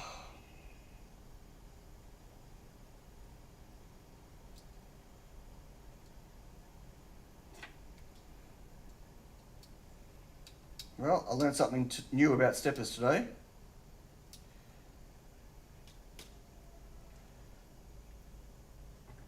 How sad that I have to learn like this.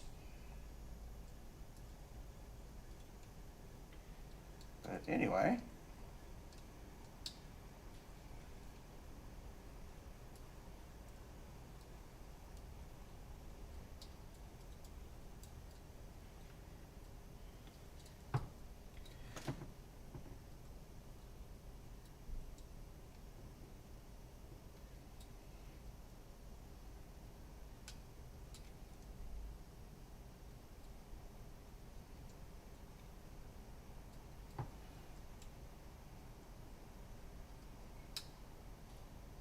Okay, that's turning freely.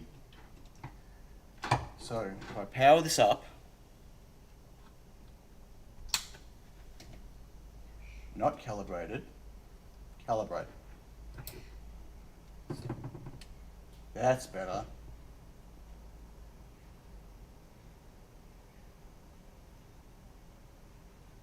Okay, calibration done. Bloody hell. So now I need to set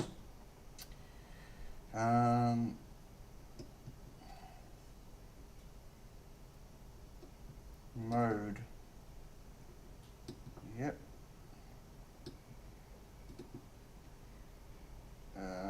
Wait, I gotta check the settings again now.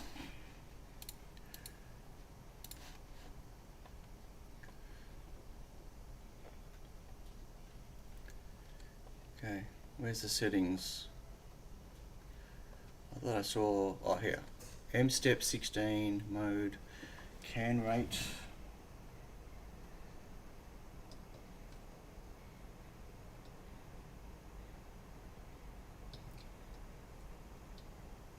M step 16.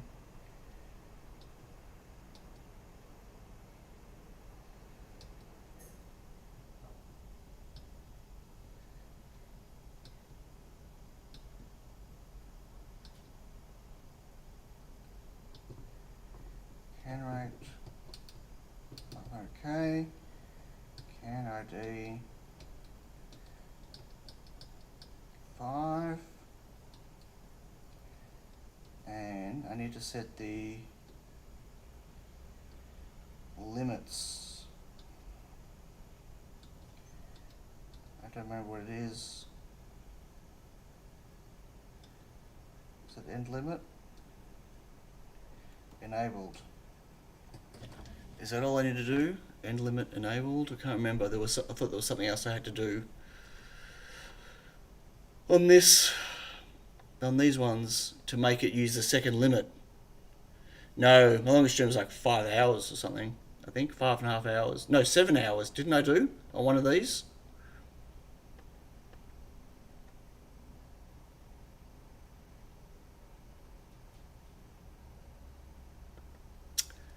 I'm sure that there was something else I needed to enable that let it use 2 limits. Maybe I didn't need to do that on this one. Okay. So I think that's set now.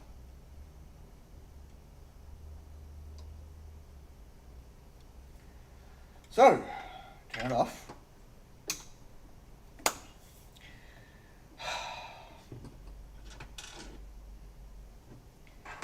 Put the gear back on.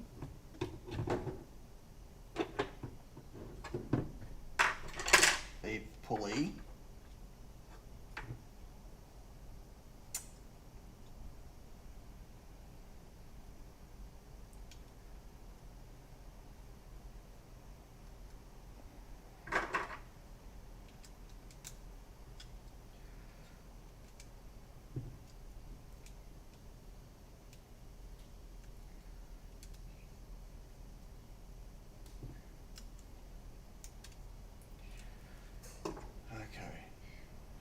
Right, those screws look like they're too long. Screws holding the back in. I don't have enough room to screw the other end in, I don't think. Okay, I need to take these off again, add more washers.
Still not happy about this here wasn't turning properly with this section on. So there's clearly a problem there again still. Okay.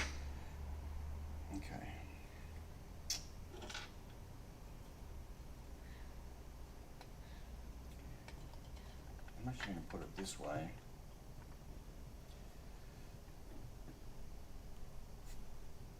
Is there any reason I shouldn't do that?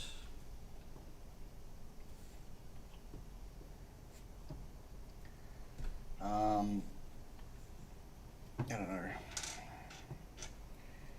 I still have to do the rest of this wiring.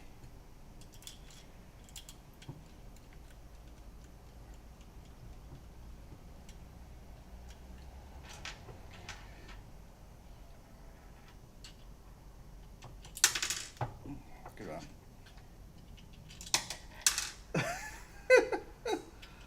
Come on.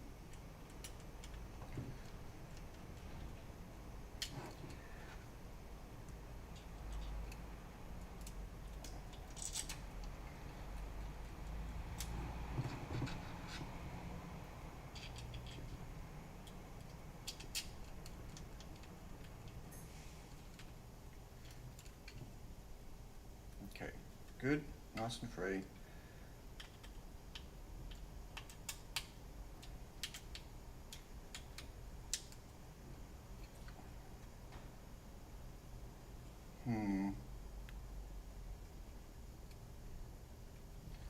So tighten this, there must be rubbing.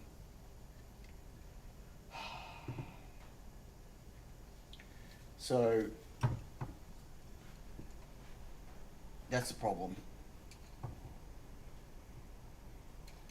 I need to loosen it. Might have to put washers between them.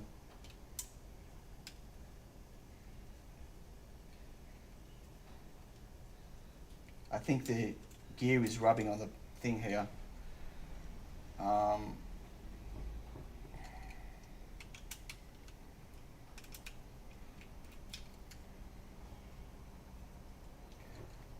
if I stick washers between, wow, this is just. John Clayton says 26 watching. I'd like to see it working. I'd like to see it working too, mate. Really, I would.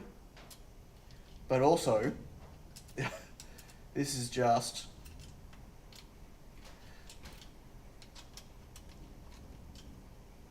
Not enjoyable. Okay.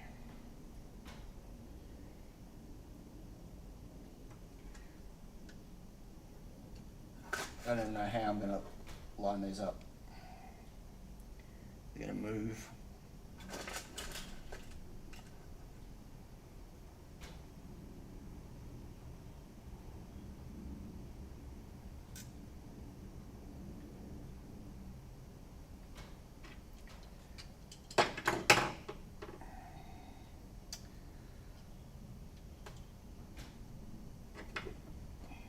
Maybe. One. Come on, come on. Two.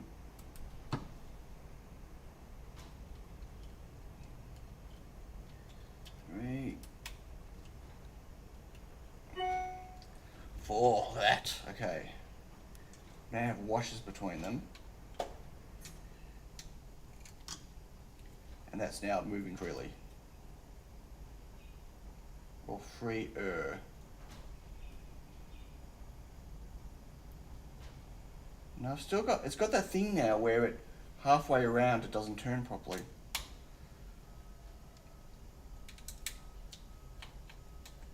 So I wonder if that's because this side isn't tight enough. One of these.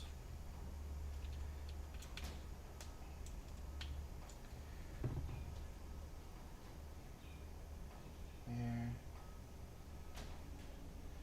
Like that other step I did. But I wonder if it's the pulley.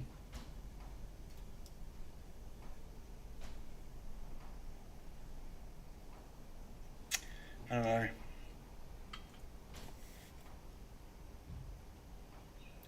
Yeah, these boards are not nice to work with. These MKS boards, they're too small, too fiddly.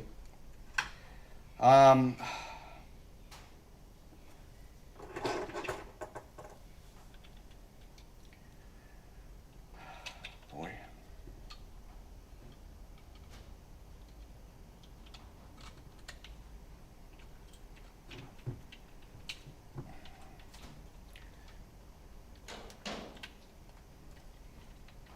Okay.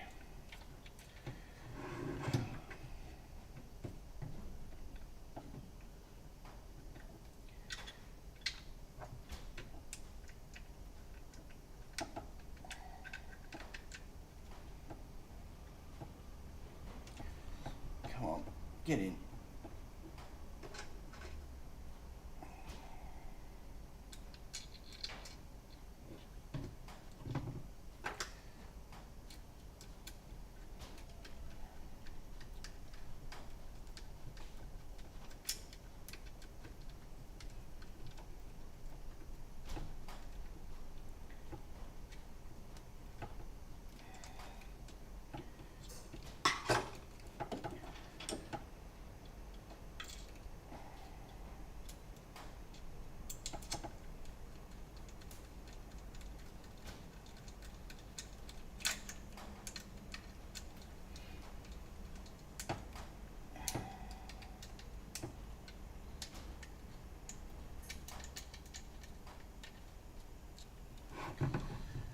This is turning, but it's not, I don't think it's super smooth.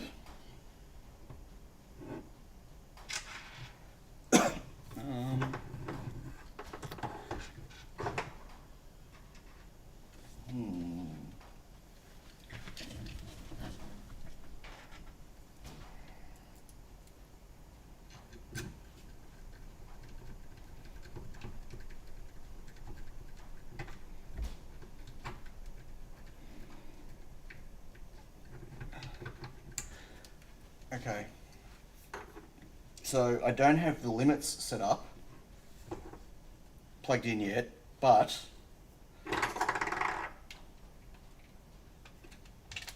see, that's not smooth at all.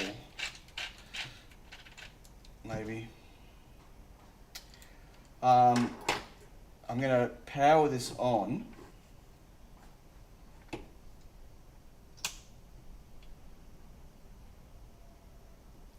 And I'm going to ask it to home and see if this turns. So this is stepper 5.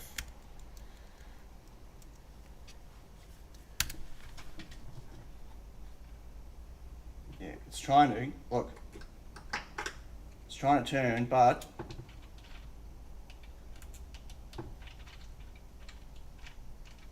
too much friction.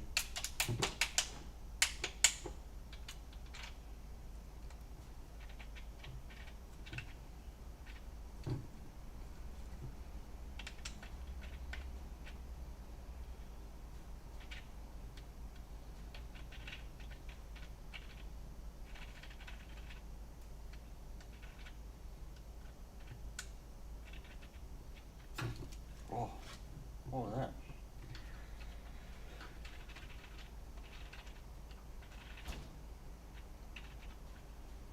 Maybe it needs 24 volts.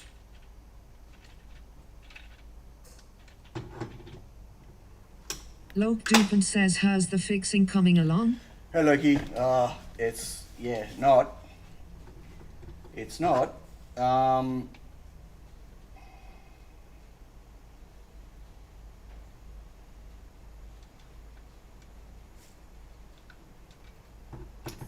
that's just not turning great.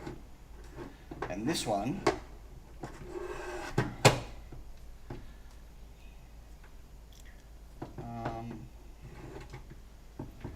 turn that back on. If I tell that one to home,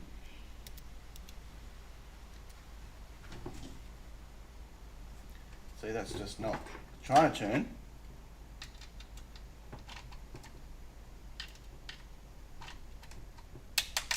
It's the same thing where I don't know if it's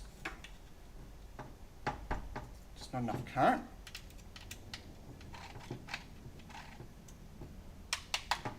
Yeah. So this whole assembly, too much friction. So remember, I can't tension these steppers. I can't tension it because to tension it is inside, and I can't tension it with this in. Like, I got to pull out this gear and pull it apart to there's no more tensioning involved. Like, you know what I mean? So, like, this is definitely, that feels like it's smooth enough.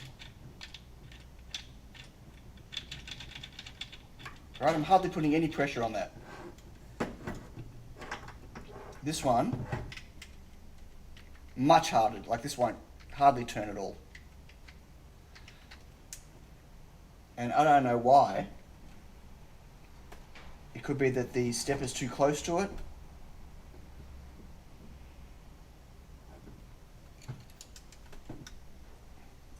Maybe something's, maybe because there's one of these in the way.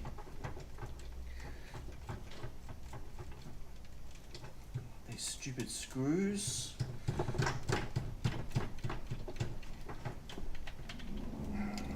Oh.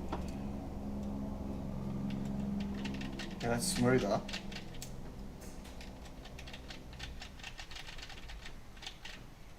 But I still don't think that's going to go. John Clayton says gears look askew twisted where screws pass big blue gears. Okay. That's turning now. So what? Gears look askew, twisted where screws. I don't know which screws you mean, but I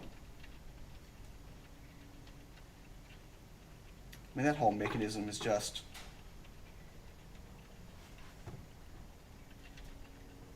I mean rattle rattle.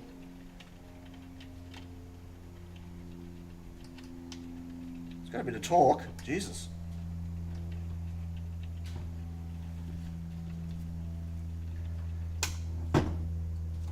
So I wonder if this one is being caught by this.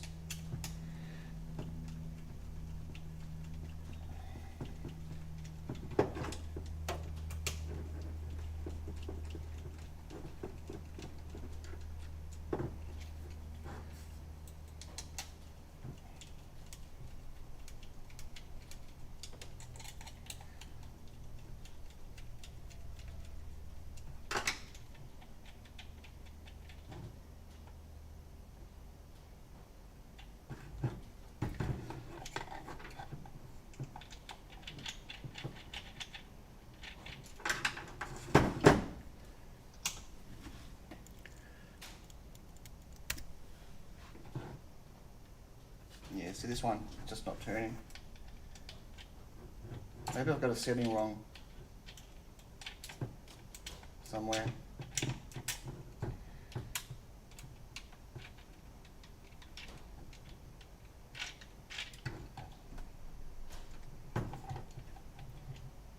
It's trying to turn, but it just can't turn.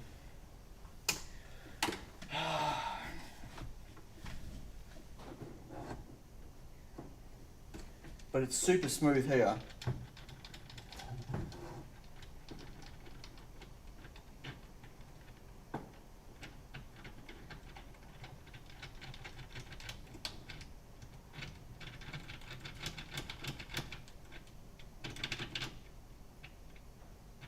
But what is that?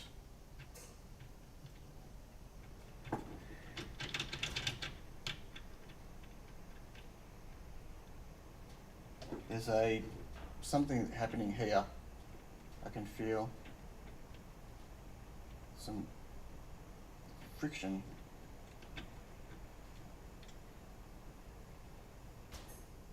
In there.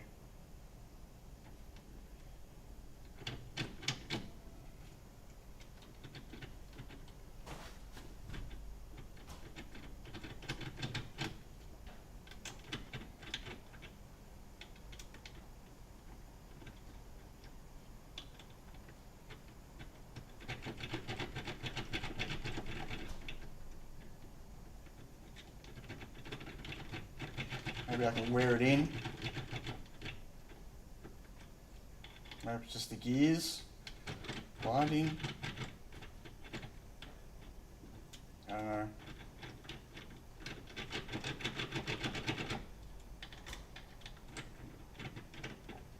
Definitely something happening right there.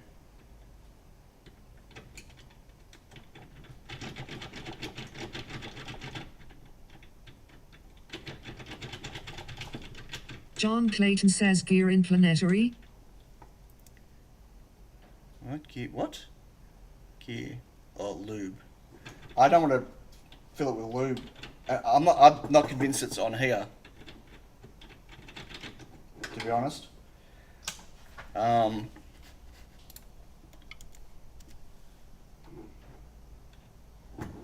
that's straight away.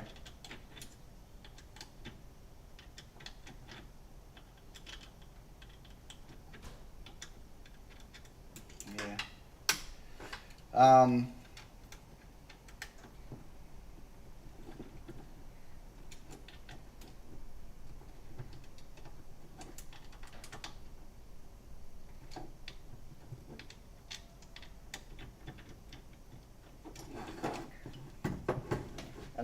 I don't want to really cover this all with lube if I can avoid it. But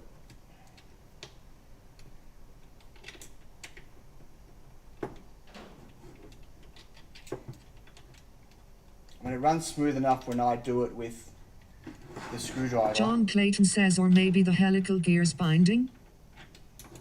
No, but look, this is super easy for me to move. See this? Super easy for me to move. Like, hardly any pressure at all. If this stepper can't do it, don't forget this is the new stepper.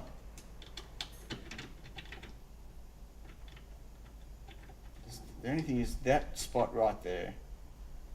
I don't know what that is.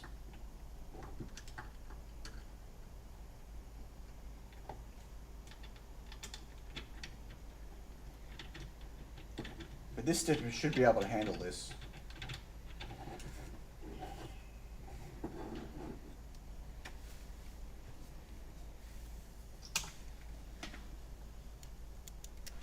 John Clayton says, A.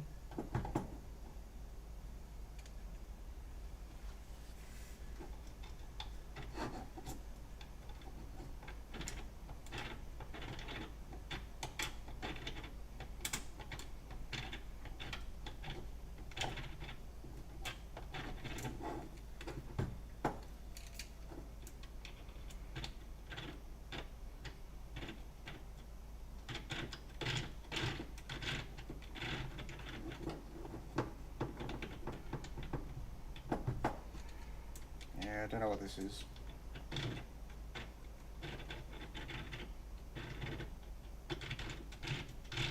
See, these are the same, right? They were printed at the same time. Like, John Clayton says maybe it will work itself out by running a while. well, it's not running, that's the problem. It needs to run itself. Like, it needs to be able to get around itself. Which it can't do, so there's no running a while here, unfortunately. That's the problem.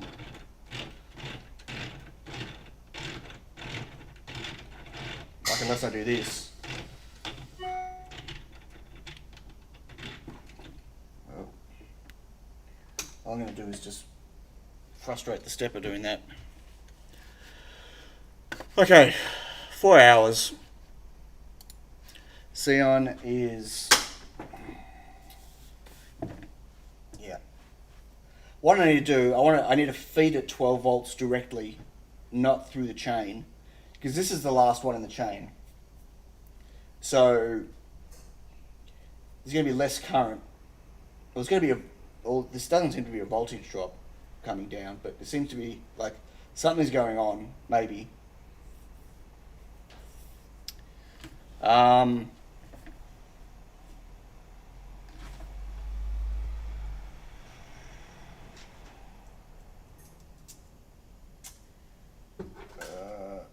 Just want to check something. So if I screw the other stepper back together, the first one,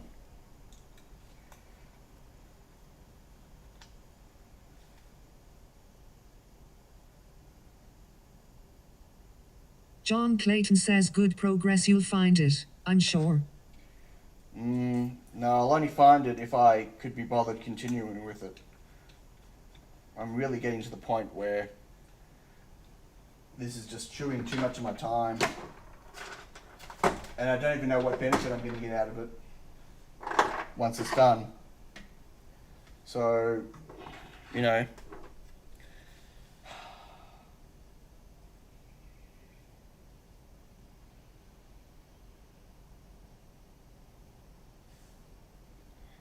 Yeah.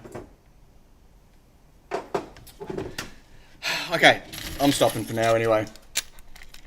Because this is just become not fun for today. No promises. Look, I can run it as it is, 4-axis mode. I can put a camera on this and just leave it 4-axis. You know, I just won't have that last articulated arm. But it'll still be usable by chat. But yeah, it's like a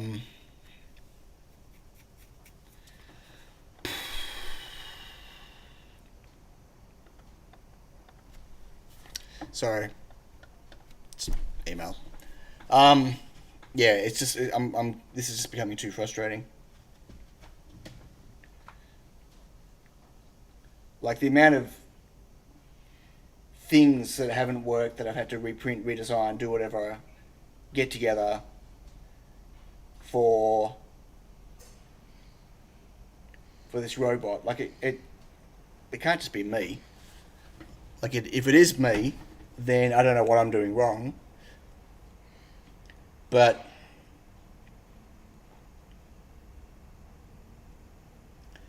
I mean, I can reprint all these gears, reprint all of the parts that aren't current. Maybe there were some changes made in the design that I don't know about. But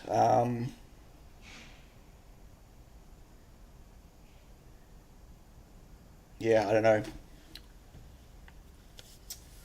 I don't know.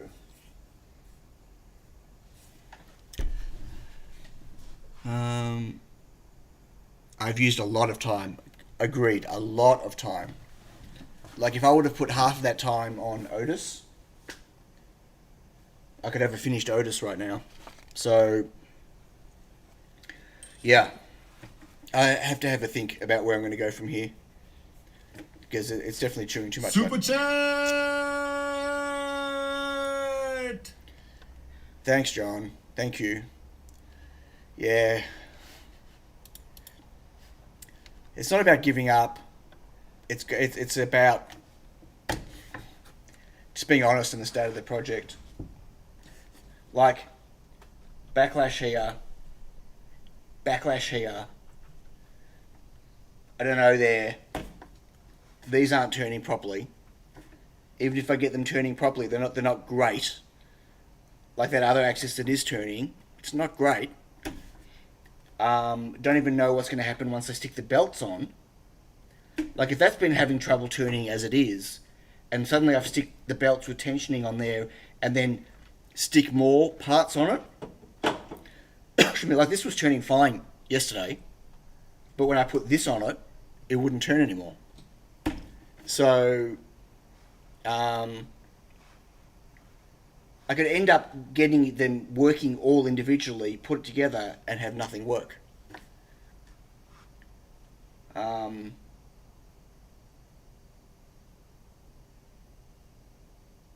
Clayton says okay to pause, rethink and come back. Well, that's what I did already, remember? And I haven't got it any further than I had it before. And I've spent 5 or 6 solid days on it since last week, since I put it all started again. It's just too much time. Like I haven't got it any further than what I had it before. So yeah, we'll see. No promises. I've got much more exciting stuff to move on to. My own project stuff that I've been procrastinating over, which I need to stop. So maybe I'll just get focused onto those. Anyway, coffee time for me. I'm going to go grab a coffee. Thank you all that super chatted. I really appreciate it. There's a lot of coffee. Look at me going for at least 25 minutes. Maybe the rest of the day. No, it was never meant to be high precision, but it's not any precision right now. John Clayton says thanks again for the RMP update. No worries. I need feedback from people once they're running it. Any bugs I need to squish, anything. The sooner I can get it into full release, the better. There's a couple more things I want to do, but I want to do it after 3.0 is out. So, yeah. Thanks, Alan. Thanks, Dutch. And you're by Prime. Appreciate it. Joe42, thank you. Thanks to everyone. Yeah. Have a great week. I'll catch you all next week with my new thing. I don't know if I can wait to build the prototype till next week, because I think it's coming. The PCB is coming today or tomorrow. So I'm gonna have to build it, but I'll show it next week. It's damn cool.